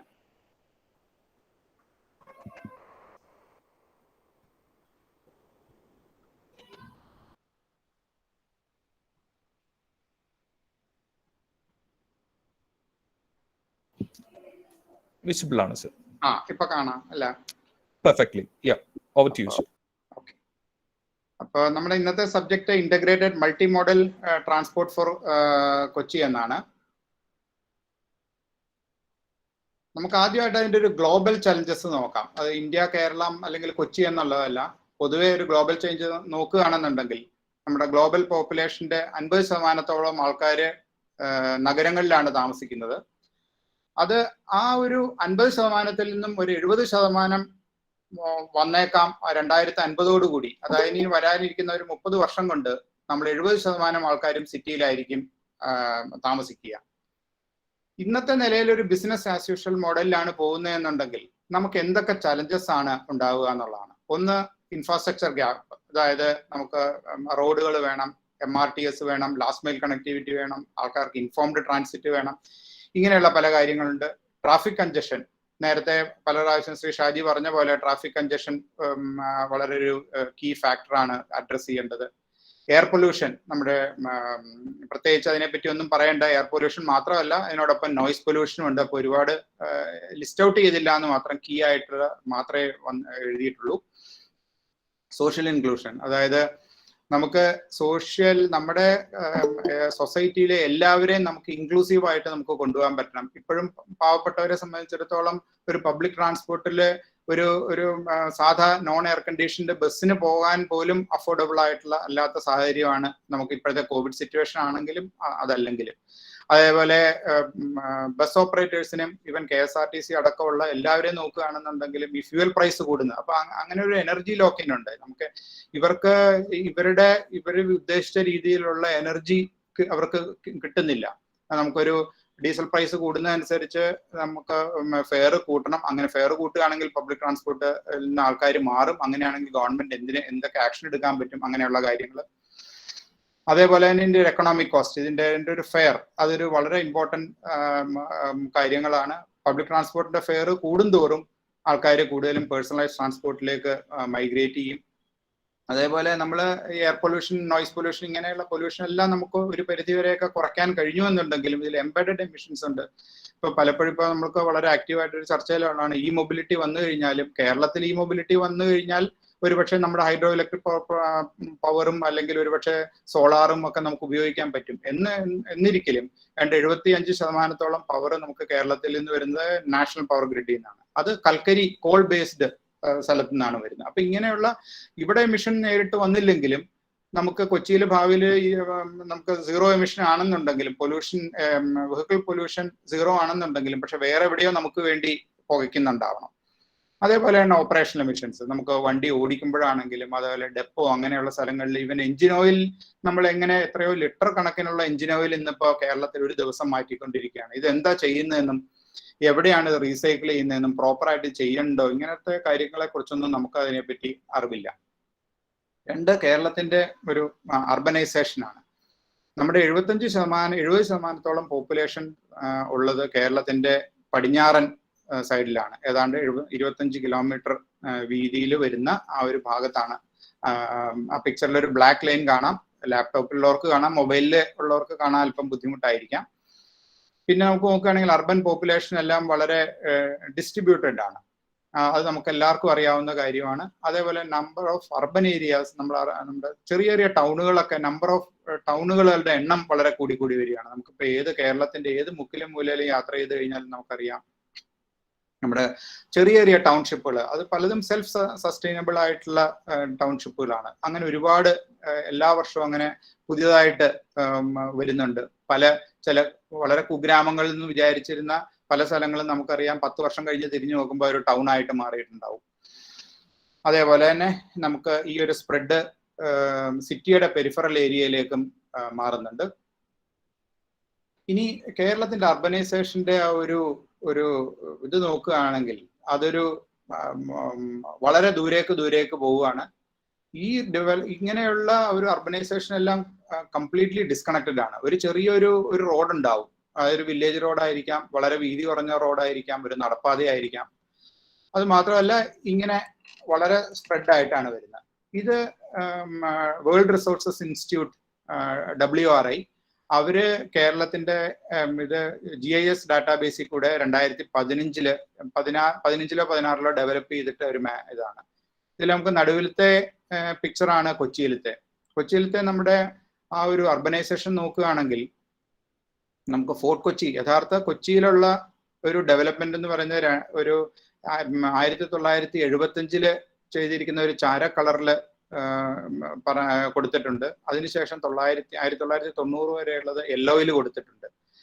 ഏതാണ്ട് 2000 മുതൽ 2010-15 സ്പ്രെഡ് നോക്കുകയാണെങ്കിൽ അറിയാം, എറണാകുളത്തോ അല്ലെങ്കിൽ വെസ്റ്റേൺ സൈഡിലല്ല കൂടുതലും ഡെവലപ്മെന്റ് കൂടുതലും നമ്മുടെ കിഴക്കൻ ഭാഗങ്ങളിലാണ്. ആലുവയിൽ നിന്ന് കിഴക്കോട്ട് നമ്മുടെ എയർപോർട്ട്, കാലടി, അങ്കമാലി, അതേപോലെ പെരുമ്പാവൂർ സൈഡ്. അപ്പോൾ അതേപോലെ നമുക്ക് എറണാകുളത്ത് നിന്ന് കാക്കനാട് സൈഡ് നോക്കുമ്പോൾ അറിയാം, മൂവാറ്റുപുഴ സൈഡിലേക്കുള്ള. അപ്പൊ ഇങ്ങനെയൊക്കെയാണ് നമ്മുടെ സ്പ്രെഡ് പോകുന്നത്. അതായത് എറണാകുളത്ത് ഒരു പുതിയ രീതിയിലുള്ള ഒരു പുതിയ മാസീവായിട്ടുള്ള ഒരു കൺസ്ട്രക്ഷൻ ഏതാണ്ട് നിന്ന് കഴിഞ്ഞു. ഇനി കിഴക്കൻ ഭാഗങ്ങളിലേക്കാണ് പോകുന്നത്. ഇതേപോലെ തന്നെ തൃശ്ശൂരും തിരുവനന്തപുരത്തും എല്ലാം നോക്കി എല്ലാ സ്ഥലത്തും ഏതാണ്ട് ഒരേപോലെ തന്നെയാണ്. അപ്പൊ കേരളത്തില് ഇന്നിപ്പോ നമ്മൾ നേരിട്ട് കാണുന്ന ഒരു കാര്യമാണ് ഒരു അർബൻ സ്പ്രെഡാണ്. ഇതെല്ലാം നേരത്തെ പറഞ്ഞ പോലെ കംപ്ലീറ്റ്ലി ഡിസ്കണക്റ്റഡ് ആണ്. അതിൽ നമുക്ക് ചില ചലഞ്ചസും ഉണ്ട്, അതോടൊപ്പം തന്നെ ഓപ്പർച്യൂണിറ്റി ഉണ്ട്. കാരണം ഇതെല്ലാം ലാൻഡ് യൂസ് പ്ലാനിങ്ങിന്റെ ഭാഗമായിട്ട് വരേണ്ട കാര്യങ്ങളായിരുന്നു. അടുത്ത ഇതിപ്പോ ഒരു ബാംഗ്ലൂര് സിറ്റിയിലത്തെ ട്രാഫിക് ആണ്. അപ്പോൾ ഇതിലും വലിയ മാറ്റമൊന്നും അന്നും ഇന്നും ഒന്നും ഉണ്ടായിട്ടില്ല. അന്നും ഫ്ലൈ ഓവേഴ്സ് ഉണ്ടായിരുന്നു, ഫ്ലൈ ഓവേഴ്സ് ഒക്കെ ഉണ്ടാവുന്നുണ്ട്. അപ്പോൾ ഇതിന്റെ പ്രധാനപ്പെട്ട ഒരു കാരണം ഒരു മോട്ടോർ വെഹിക്കിൾസിന്റെ ഒരു പോപ്പുലേഷൻ ആണ്. അപ്പോൾ നമുക്ക് അറിയാം, നമുക്ക് കേരളത്തിലെ എത്ര വണ്ടികൾ ഒരു ദിവസം രജിസ്റ്റർ ചെയ്യുന്നു എന്നുള്ളത്. പഴയൊരു കണക്കനുസരിച്ച്, അതായത് 2016-17 ആ ഒരു കണക്കനുസരിച്ച് ഏതാണ്ട് 2500-ഓളം വാഹനങ്ങളാണ് ഒരു ദിവസം നമ്മുടെ എറണാകുളം RTO KL 07-ല് രജിസ്റ്റർ ആവുന്നത്. അല്ല, 2500-ഓളം വെഹിക്കിള് ഓൾ കേരള ബേസിസിൽ എല്ലാ RTOയും കൂടെ ചേർന്ന് ഒരു ദിവസം ഏതാണ്ട് 2500-ഓളം വെഹിക്കിൾസ് ഇവിടെ രജിസ്റ്റർ ആവുന്നുണ്ട്. നമ്മുടെ പോപ്പുലേഷൻ ഈയിടയ്ക്ക് നമ്മൾ പല പേപ്പറുകളും റിപ്പോർട്ട് ചെയ്തിരുന്നു. ഏതാണ്ട് ഒരു വർഷം മുമ്പ് എല്ലാ മലയാളിക്കും 3-ൽ 1 മലയാളിക്ക് ഇവിടെ ഒരു വാഹനമുണ്ട്. അപ്പോൾ ഇതൊക്കെയാണ് നമ്മുടെ ട്രാഫിക് കൺജഷനും ഉള്ള ഒരു കീ ആയിട്ടുള്ള ഒരു കാരണം. നേരത്തെ പറഞ്ഞ പോലെ തന്നെ നമ്മുടെ പോപ്പുലേഷൻ ഗ്രോത്ത് നമ്മൾ 2011-ലെ സെൻസസ് അനുസരിച്ച് നമുക്ക് മാക്സിമം ഒരു ഗ്രോത്ത് 4 to 5% ആണ്. അതിൽ പല ഡിസ്ട്രിക്റ്റ്, പത്തനംതിട്ട, വയനാട്, ഈ 2 ഡിസ്ട്രിക്റ്റിലെ നെഗറ്റീവ് ഗ്രോത്ത് ട്രെൻഡ് ആയിരുന്നു. അപ്പൊ പോപ്പുലേഷൻ കുറയുന്നു എന്നല്ല, പോപ്പുലേഷന്റെ ഗ്രോത്ത് ട്രെൻഡ് കുറയുന്നു എന്നുള്ളതാണ്. അപ്പൊ ഇത് തന്നെ നമുക്ക് പല സ്ഥലത്തും കാണാം. നമ്മുടെ ഓരോ മുനിസിപ്പാലിറ്റിയിൽ എടുക്കുകയാണെന്നുണ്ടെങ്കിലും മുനിസിപ്പാലിറ്റിയിലത്തെയൊക്കെ അംഗസംഖ്യകളൊന്നും പോപ്പുലേഷൻ ഒന്നും അധികം കൂടിയിട്ടില്ല. പക്ഷെ നമ്മുടെ മോട്ടറൈസ്ഡ് വെഹിക്കിൾസിന്റെ ഗ്രോത്ത് റേറ്റ് നോക്കുകയാണെങ്കിൽ അത് ഈ ഇതിൽ പറയുന്ന പോലെ, സ്ലൈഡിൽ പറയുന്ന പോലെ ഗ്രോത്ത് റേറ്റ് ഏതാണ്ട് 155%. അപ്പൊ പോപ്പുലേഷൻ ഗ്രോത്തിൽ നിന്നും എത്രയോ മടങ്ങാണ് നമ്മുടെ വെഹിക്കുലാർ പോപ്പുലേഷൻ. ഇനി ഇതിന്റെ ഈ റാപ്പിഡ് മോട്ടറൈസേഷന് പല കാരണങ്ങളുമുണ്ട്. അപ്പോൾ ഒന്ന് നേരത്തെ പറഞ്ഞ പോലെ നമ്മുടെ നേരത്തെ സ്പ്രെഡ് ആയിട്ട് ജനങ്ങൾ താമസിക്കാൻ തുടങ്ങുമ്പോൾ അവർക്കൊരു ആക്സസിബിൾ ആയിട്ടുള്ള പബ്ലിക് ട്രാൻസ്പോർട്ട് ഇല്ല. അപ്പൊ അവർക്ക് അവരുടെ ഓൺ ഒരു 2 വീലറോ സെക്കൻഡ് ഹാൻഡ് കാറുകളോ എന്തെങ്കിലുമൊക്കെ മേടിക്കേണ്ടി വരും. 2, നേരത്തെ ശ്രീ ഷാജി അദ്ദേഹം സൂചിപ്പിച്ചതുപോലെ നമ്മുടെ ഒരു കാർ എന്ന് പറയുന്നത് ഒരു സിമ്പിൾ സ്റ്റാറ്റസ് ആണ്. കാറ് മാത്രമല്ല, സാധാരണ 60,000 രൂപയുടെ ബൈക്കിനേക്കാളിലും കൂടുതൽ സ്റ്റാറ്റസ് ഉണ്ട് 1.5 ലക്ഷം രൂപയുടെ ബൈക്ക്. അപ്പൊ ഇങ്ങനെയുള്ള പല കാര്യങ്ങളും നമ്മുടെ സ്റ്റാറ്റസ് ഡെമോൺസ്ട്രേഷൻ ആയിട്ട് ഉപയോഗിക്കാറുണ്ട്. വേറൊരു പ്രധാന കാരണമാണ് പുവർ പബ്ലിക് ട്രാൻസ്പോർട്ട്. അത് നമ്മുടെ ഏത് തരത്തിലെടുത്താലും അത് ക്വാണ്ടിറ്റേറ്റീവ് ആയാലും ക്വാളിറ്റേറ്റീവ് ആയാലും അതിൻ്റെ ഒരു കവറേജ് അല്ലെങ്കിൽ ഒരു നെറ്റ്വർക്ക് എന്നുള്ള രീതിയിൽ നോക്കുകയാണെങ്കിൽ നമ്മുടെ പബ്ലിക് ട്രാൻസ്പോർട്ട് ഒരു നല്ല ഒരു നെറ്റ്വർക്കായിട്ട് നമുക്ക് ബിൽഡ് ചെയ്യാൻ പറ്റിയിട്ടില്ല. പിന്നെ നമുക്ക് വാക്കിംഗ് ആൻഡ് സൈക്ലിംഗ്, ഇതൊന്നും നമുക്ക് നമ്മുടെ റോഡിന്റെ രണ്ടറ്റത്തും വെള്ള ലൈൻ വരച്ചിട്ടുണ്ടാവും. അതിന്റെ അർത്ഥം ഇത് മോട്ടറൈസ്ഡ് ട്രാൻസ്പോർട്ടിനുള്ളതാണ്. നടക്കുന്ന പോകുന്നവർ ആ വെള്ള ലൈനിനും അതിർത്തിക്കും ഇടയിലുള്ള ചുരുങ്ങിയ സ്ഥലത്ത് കൂടെ നടന്നു പൊക്കോളണം. മോട്ടോർ കാറുകൾ പോകുമ്പോൾ നമ്മളെ ഹോൺ അടിച്ച് നടന്നു പോകുന്നവരാണെങ്കിൽ പേടിച്ച് ആ വെള്ള ലൈനിന്റെ അപ്പുറത്ത് മാറി നിൽക്കണം. അപ്പൊ ഇങ്ങനെയൊക്കെയുള്ള ഒരു ചിന്താധാര നമുക്കുണ്ട്. പിന്നെ പ്രധാന കാരണം നമ്മുടെ ബാങ്ക് ലോൺ, ഇപ്പൊ ബാങ്ക് ലോൺ ഒക്കെ വളരെ കുറവാണ്. ഏതാണ്ട് നമ്മുടെ ഹോം ലോൺ ഒരു 6 മുതൽ 7% വരെയാണെങ്കിൽ കൂടി വന്നാൽ 1% അല്ലെങ്കിൽ 2% മേലെ നമുക്ക് കാർ ലോണോ അല്ലെങ്കിൽ വെഹിക്കിളാർ ഏത് ലോണും കിട്ടും. അത് വളരെ അഫോർഡബിൾ ആണ്. ഒരു ആധാറും ഒരു പാൻ രജിസ്ട്രേഷനും ഉണ്ടെന്നുണ്ടെങ്കിൽ ഡൗൺ പേയ്മെന്റ് വളരെ കുറച്ചിട്ടാണെങ്കിലും കിട്ടും. അപ്പൊ അത് കാറാണെങ്കിലും ബൈക്ക് ആണെന്നുണ്ടെങ്കിലും ഇതും ഒരുപാട് കാര്യങ്ങളുണ്ട്. പക്ഷെ പ്രധാനപ്പെട്ട കുറച്ച് കാര്യങ്ങൾ പറഞ്ഞു എന്നേ ഉള്ളൂ. ഇനി നമ്മള് നമ്മുടേതായ കൺജഷൻ സ്വയം സിറ്റികളിൽ ഉണ്ടാക്കുകയാണ്. ഫ്ലൈ ഓവർ ഒക്കെ പണിത് കഴിയുമ്പോൾ ട്രാഫിക് കൺജഷൻ കുറയും എന്നുള്ളൊരു മിഥ്യാധാരണയുണ്ട്. നമുക്കും അറിയാം, നമുക്ക് ഫ്ലൈ ഓവേഴ്സ് പണിഞ്ഞ സിറ്റികളിൽ ഡൽഹിയിലായാലും ബാംഗ്ലൂരാണെങ്കിലും എത്ര ഫ്ലൈ ഓവർ സിറ്റിക്കുള്ളിൽ പണിതോ അതുകൊണ്ട് ആ ഇൻവെസ്റ്റ് ചെയ്ത പൈസക്കുള്ള റിട്ടേൺ, അതായത് ഒരു എക്കണോമിക് റിട്ടേൺ അതിന് കിട്ടിയോ, ജനങ്ങളുടെ യാത്രാ ടൈം സയന്റിഫിക് ആയിട്ട് പ്രൂവ് ചെയ്യാൻ പറ്റിയോ. ഇതേപോലെ തന്നെയാണ് റിംഗ് റോഡ്സ്. ബീജിംഗ് എന്ന് പറയുന്ന സിറ്റിക്ക് ചുറ്റും 8ഓളം റിംഗ് റോഡ്സ് ആണുള്ളത്. അതിൽ 8ാമത്തെ റിംഗ് റോഡിന്റെ നീളം തന്നെ ഏതാണ്ട് 1000 കിലോമീറ്ററോളം വരും. അപ്പോൾ ഒരു ബുൾസൈ എന്ന് പറയുന്ന പോലെ ബീജിംഗ് സിറ്റിയെ ചുറ്റി എത്ര റിംഗ് റോഡ് പണിതാലും ബീജിംഗ് സിറ്റിയെ കൂടുതൽ അത് കൺജഷൻ ആക്കുകയുള്ളൂ. ഇന്നും ബീജിംഗ് സിറ്റിക്ക് ഈ ഒരു ട്രാഫിക് കൺജഷനിൽ നിന്ന് രക്ഷപ്പെടാൻ കഴിഞ്ഞിട്ടില്ല. അടുത്ത നമ്മുടെ ഒരു സ്പേസ് തമ്മിലുള്ള എന്താ പറയണ്ട ഒരു കമ്പാരിസൺ ആണ്. ഈ ഒരു പിക്ചറിൽ തന്നെ അറിയാം. ഇതിൽ ഇടതു ഭാഗത്ത് കാണുന്നത് ഒരു ബസ്സിൽ യാത്ര ചെയ്യുന്ന യാത്രക്കാര് റോഡിൽ ഇറങ്ങി നിൽക്കുമ്പോൾ റോഡിന്റെ ഓക്യുപ്പേഷണൽ സ്പേസ്, അതായത് അത്രയും പേർക്ക് നമുക്ക് ബസ്സിലാണ് യാത്ര ചെയ്യുന്നതെന്നുണ്ടെങ്കിൽ ആ ബസ് നമുക്ക് നോട്ടത്തിൽ അറിയാം ഏതാണ്ട് ഒരു 12 മീറ്റർ നീളമുള്ള ഒരു ബസ്സാണ്. ഒരു ആർട്ടിക്കുലേറ്റഡ് ബസ് അല്ല, സാധാ ബസ്. ഒരു 12 മീറ്റർ ബസ്സിന് അല്ലെങ്കിൽ 2.5 മീറ്റർ, അപ്പൊ 12 മീറ്റർ ബൈ 2.5 മീറ്ററിന്റെ ഉള്ളിൽ അത്രയും പേരെ നമുക്ക് ഓക്യുപ്പൈ ചെയ്യാം. ഇവർ ഇത്രയും പേര് സൈക്കിളിലാണെന്നുണ്ടെങ്കിൽ കുറേയും കൂടെ റോഡ് സ്പേസ് ഓക്യുപ്പൈ ചെയ്യും. എന്നാൽ ഇത്രയും ആൾക്കാർ ബസ്സിൽ യാത്ര ചെയ്യുന്ന അത്രയും അംഗങ്ങൾ അതൊരു കാറിലാണ് നിൽക്കുന്നതെന്നുണ്ടെങ്കിൽ എത്ര റോഡ് സ്പേസ് യൂസ് ചെയ്യുന്നു എന്നുള്ളതും ഈ ഒരു പിക്ടോറിയൽ റെപ്രസെന്റേഷനിൽ കൂടെ മനസ്സിലാവും. അടുത്തത് നമ്മുടെ ഈ ഒരു പബ്ലിക് ട്രാൻസ്പോർട്ടിനെ, അതൊരു മോഡ് ഷിഫ്റ്റ്, അതായത് പബ്ലിക് ട്രാൻസ്പോർട്ടിലേക്ക് മാറുന്നതിന് ചില ഒരു കീ ഫാക്ടേഴ്സ് ഉണ്ട്. അപ്പൊ ഇതിന്റെ ഒരു ചെറിയൊരു റെപ്രസെന്റേഷൻ ആണ് നമ്മുടെ വലത്ത് ഭാഗത്ത് ഇൻകത്തിന്റെ ഒരു ആരോ മാർക്ക് ഉണ്ട്. അതായത് ഇൻകം കൂടുന്തോറും ആൾക്കാർക്ക് പബ്ലിക് ട്രാൻസ്പോർട്ടിൽ നിന്ന് നല്ലതല്ലെങ്കിൽ ആ പബ്ലിക് ട്രാൻസ്പോർട്ടിൽ നിന്ന് സ്വിച്ച് ഓവർ ചെയ്ത് ഒരു 2 വീലറിലേക്കോ അല്ലാന്നുണ്ടെങ്കിൽ ഒരു സെക്കൻഡ് ഹാൻഡ് കാറുകളിലേക്കോ മാറാനുള്ള ഒരു ത്വരയുണ്ടാവും. അത് കഴിഞ്ഞു കഴിഞ്ഞാൽ വീണ്ടും ഇൻകം കൂടുന്നതനുസരിച്ച് ഒരു ക്യാപ്റ്റീവ് കാർ യൂസറായിട്ട് മാറും. എന്ന് പറഞ്ഞു കഴിഞ്ഞാൽ അദ്ദേഹത്തിന്റെ യാത്ര കാറിൽ തന്നെയായിരിക്കും. പബ്ലിക് ട്രാൻസ്പോർട്ടോ വാക്കിങ്ങോ സൈക്ലിങ്ങോ ഒന്നും ഉപയോഗിക്കാനുള്ള ചാൻസ് കുറവില്ല. അപ്പൊ അതിന്റെ ആ ഒരു പിരമിഡിന്റെ താഴത്തെ ഇതിൽ നോക്കിക്കറിയാം, ആ പിരമിഡിന്റെ ഏറ്റവും കൂടുതൽ ആൾക്കാർ യൂസ് ചെയ്യുന്നത് ക്വാണ്ടിറ്റി വെച്ച് നോക്കുകയാണെങ്കിൽ പബ്ലിക് ട്രാൻസ്പോർട്ട് ഉപയോഗിക്കുന്ന ഒരുപാട് പേരുണ്ട്. പക്ഷെ അവരുടെ പ്രൈസ് വളരെ ഇമ്പോർട്ടൻ്റ് ആണ്. ആ പ്രൈസിൽ എന്തെങ്കിലും ഒരു വേരിയേഷൻ വന്നു കഴിഞ്ഞാൽ ആ പ്രൈസിലോ അല്ലാന്നുണ്ടെങ്കിൽ ക്വാളിറ്റിയിലോ വരുന്ന വേരിയേഷൻ ആണ് അവരെ 2 വീലറുകളും അല്ലെങ്കിൽ സെക്കൻഡ് ഹാൻഡ് കാറുകളിലേക്കും അപ്ഗ്രേഡ് ചെയ്യാൻ അവരെ പ്രേരിപ്പിക്കുന്നത്. വീണ്ടും ഫർദർ ക്വാളിറ്റി അല്ലെങ്കിൽ പ്രൈസിന്റെ ആ ഒരു ബാലൻസ് തെറ്റിപ്പോവുകയാണെങ്കിൽ വീണ്ടും ക്യാപ്റ്റീവ് യൂസറായിട്ട് മാറും. ഇതാണ് നമ്മളിപ്പോൾ ഇന്ന് നാട്ടിൽ സംഭവിച്ചുകൊണ്ടിരിക്കുന്നത്. കേരളത്തിലെ കൊച്ചിയിലത്തെ കാര്യം പറയുകയാണെന്നുണ്ടെങ്കിൽ RTOയിൽ രജിസ്റ്റർ ചെയ്യുന്ന കാറുകളുടെയും ബൈക്കുകളുടെയും ഒക്കെ എണ്ണം നോക്കിക്കഴിഞ്ഞാൽ എന്തുകൊണ്ട് അവരിങ്ങനെ മാറുന്നു എന്നുള്ളതിന്റെ പ്രധാനപ്പെട്ട കാരണങ്ങളിൽ ചിലതാണിത്. ഇനി നമ്മൾ എന്താണ് ഒരു ഇന്റഗ്രേറ്റഡ് മൾട്ടി മോഡൽ ട്രാൻസ്പോർട്ട്? ഇത് നമ്മുടെ UK ലണ്ടനിലെ ഒരു സ്റ്റേഷനാണ്, സ്ട്രാറ്റ്ഫോർഡ് സ്റ്റേഷൻ. അതിൽ നമുക്ക് ആ പിക്ചറിൽ തന്നെ അറിയാം എന്താണ് ഒരു മൾട്ടി മോഡൽ ഇന്റഗ്രേഷൻ ട്രാൻസ്പോർട്ട് എന്ന് പറയുന്നത്. അതൊരു നമുക്ക് ആ പിക്ചറിൽ തന്നെ കാണാം, ഒരു ഡബിൾ ഡെക്കർ ബസ് ഉണ്ട്, ആവശ്യത്തിന് ആൾക്കാർക്ക് നടന്നു പോകാനുള്ള സ്ഥലം, ട്രാൻസ്പോർട്ട് ഫോർ ലണ്ടന്റെ കിയോസ്കുകൾ കാണാം, വലത്ത് ഭാഗത്ത് മെട്രോ റെയിൽ കാണാം, പാർക്കിംഗ് ഉണ്ടാവാം. അപ്പൊ ഇങ്ങനെയുള്ള പല കാര്യങ്ങളുടെ ഒരു കോമ്പിനേഷൻ നമുക്ക് വേണം. അപ്പോൾ മൾട്ടി മോഡിൽ ആൾക്കാർ വന്നിറങ്ങിക്കഴിഞ്ഞാലും അവർക്ക് ഒരു സ്ഥലത്ത് നിന്ന് തന്നെ ഏത് മോഡിലേക്കും ഷിഫ്റ്റ് ചെയ്യാൻ പറ്റണം. വേറൊരു എക്സാമ്പിൾ ആണ്, നമുക്ക് കൊറിയയിൽ നോക്കിക്കഴിഞ്ഞാൽ അറിയാം, നമ്മൾ വൈറ്റ്ല മൊബിലിറ്റി ഹബിന്റെ phase 2 ഇതൊക്കെ പ്ലാൻ ചെയ്തിട്ടുണ്ട്. പക്ഷെ ആ പ്ലാൻ അത് അവരൊരു സ്ട്രീറ്റിലേക്ക് അഡോപ്റ്റ് ചെയ്തു എന്നുള്ളതാണ് ഈ ഒരു പിക്ചറിൽ കാണുന്നത്.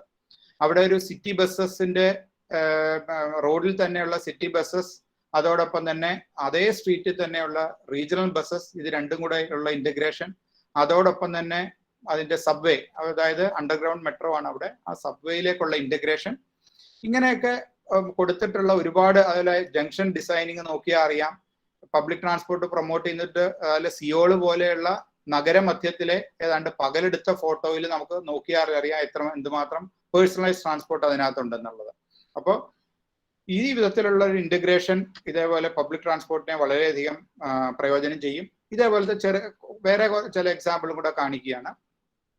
KNR സിയോളിലെ സ്റ്റേഷനാണ്.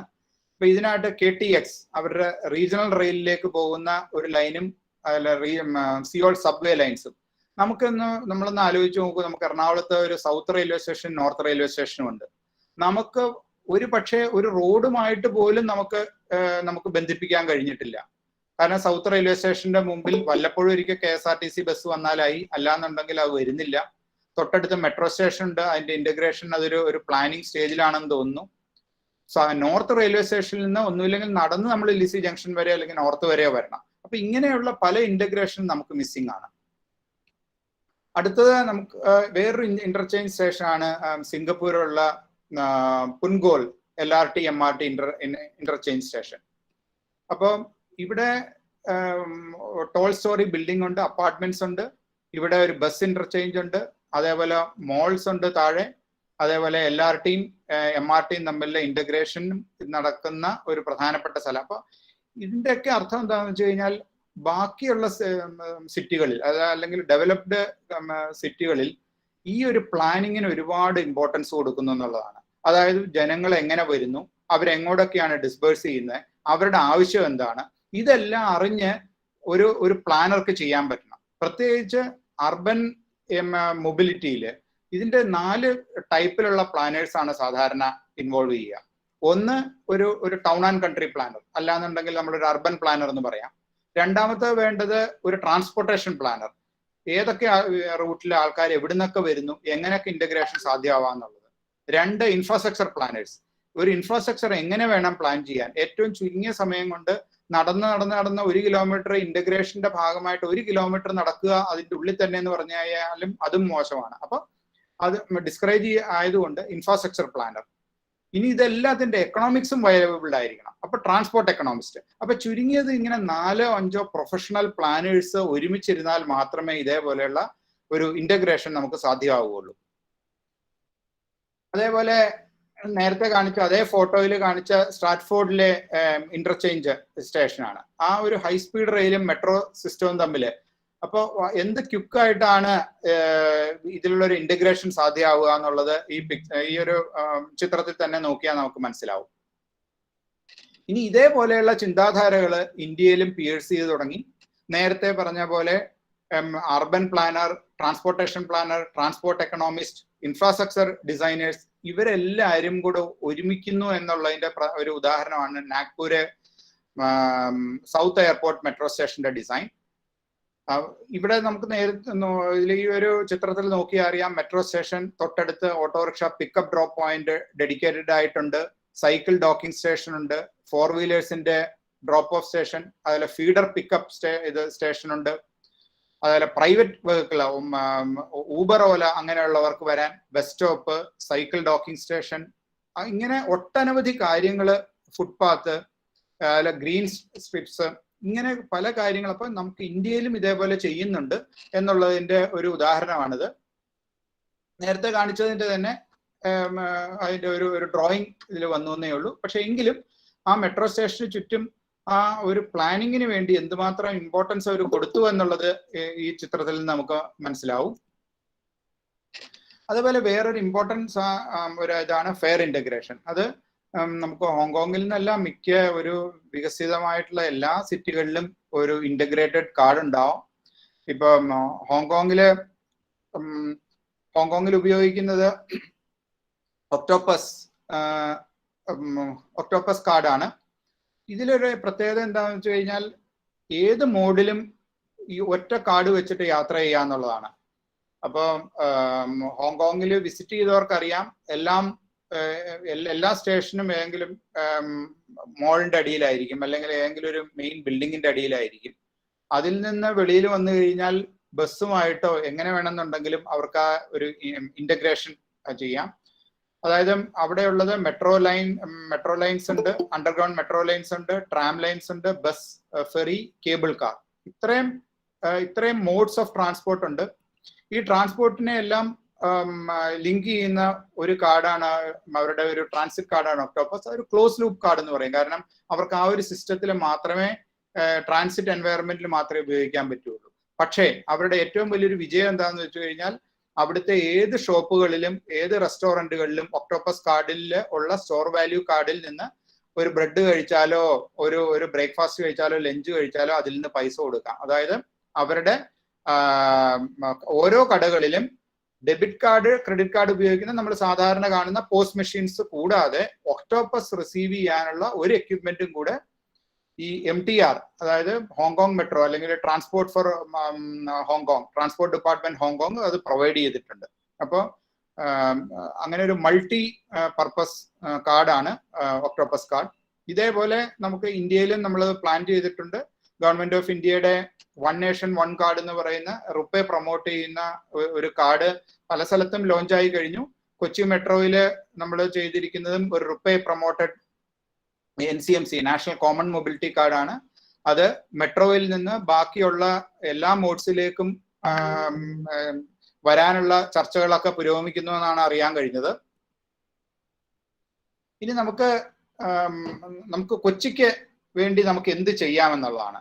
അപ്പൊ ഇതുവരെ നമ്മൾ കൊച്ചിയിൽ സത്യം പറഞ്ഞു കഴിഞ്ഞാൽ ഒരു നല്ല റീസണബിളി വെൽ എന്ന് പറഞ്ഞുകൂടാ. പക്ഷെ എങ്കിലും നമുക്ക് വലിയൊരു ബസ് നെറ്റ്വർക്ക് ഉണ്ട്. ഏതാണ്ട് 1000-ഓളം വരുന്ന പ്രൈവറ്റ് ബസ്, 300-400-ഓളം വരുന്ന KSRTC, 25 മെട്രോ ട്രെയിൻ, ഏതാണ്ട് സ്റ്റേറ്റ് ട്രാൻസ്പോർട്ട് വാട്ടർ ട്രാൻസ്പോർട്ടിന്റെ 9 ബോട്ടുകൾ, വാട്ടർ മെട്രോയുടെ വരാനിരിക്കുന്ന ഏതാണ്ട് 23 ബോട്ടുകൾ, ഏതാണ്ട് 2000-ഓളം ടാക്സി, ഏതാണ്ട് ഒരു 25,000-ഓളം വരുന്ന ഓട്ടോറിക്ഷകളാണ്. ഇത്രയും വരുന്ന ഒരു പബ്ലിക് ട്രാൻസ്പോർട്ട് അല്ലെങ്കിൽ ഒരു അതോടൊപ്പം തന്നെ ഇന്റർമീഡിയറ്റ് പബ്ലിക് ട്രാൻസ്പോർട്ടിനെ എല്ലാം കൂടെ ഒരുമിപ്പിക്കുകയും അതിനുശേഷം നമ്മൾ ഒരു മൾട്ടി മോഡൽ ആൾക്കാർക്ക് മൾട്ടി മോഡൽ ഇന്റഗ്രേഷൻ നമുക്ക് കൊണ്ടുവരാനും പറ്റണം. അപ്പൊ ആദ്യം വേണ്ട ചില കാര്യങ്ങളാണ്, നമുക്ക് പ്ലാനിങ്ങിന് വേണ്ടി ഒരു ഡിജിറ്റൽ ഡാറ്റ നമുക്ക് ഉണ്ടായിരിക്കണം. കാരണം നമുക്ക് നേരിട്ട് പോയി സർവേ ചെയ്യലൊന്നും ഒരു പ്രാക്ടിക്കലി പോസിബിൾ അല്ല. അപ്പൊ ഡിജിറ്റൽ ഡാറ്റ മാക്സിമം അക്വയറി ചെയ്യുക. അതേപോലെ ഓപ്റ്റിമൽ മോഡ്സ് ഓഫ് ട്രാൻസ്പോർട്ട്, നമുക്ക് നമ്മുടെ ഏത് പർപ്പസിനും ഒരു ഓപ്റ്റിമൽ മോഡ് ഓഫ് ട്രാൻസ്പോർട്ടേഷൻ ഉണ്ടാവും. അതായത് ഒരു പക്ഷേ നമുക്ക് ലോക്കൽ യാത്രയ്ക്ക് ഒരു പക്ഷേ ബസ്സാണ് നല്ലതെന്നുണ്ടെങ്കിൽ ഒരു എയർപോർട്ടിലേക്ക് ഹെവി ലഗേജുമായിട്ട് പോവുകയാണെങ്കിൽ ഒന്നുമില്ലെങ്കിൽ അതിനെ പറ്റിയ ബസ് ഉണ്ടാവണം, അല്ല എന്നുണ്ടെങ്കിൽ ടാക്സി ആയിരിക്കും. അപ്പൊ അവനവന്റെ ആ ഒരു പർപ്പസിന് പറ്റിയ optimal mode of public transport നമുക്ക് ഡിസൈനും അതിന്റെ ഇന്റഗ്രേഷൻ ചെയ്യാൻ പറ്റണം. വേറൊരു ഇമ്പോർട്ടന്റ് കാര്യമാണ്, നമ്മൾ പുതുതായിട്ട് വരുന്ന ടൗണുകൾ, ഇപ്പൊ പെരുമ്പാവൂരിന് ചുറ്റും ഒരുപാട് ചെറിയ പണ്ട് ഓരോ ബസ് സ്റ്റോപ്പുകളായിട്ടിരുന്ന സ്ഥലമെല്ലാം ചെറിയൊരു ടൗൺഷിപ്പ് പോലെ അല്ലെങ്കിൽ ചെറിയ ഒരു നഗരപ്രദേശമായിട്ട് ഇങ്ങനെ മാറിക്കൊണ്ടിരിക്കുകയാണ്.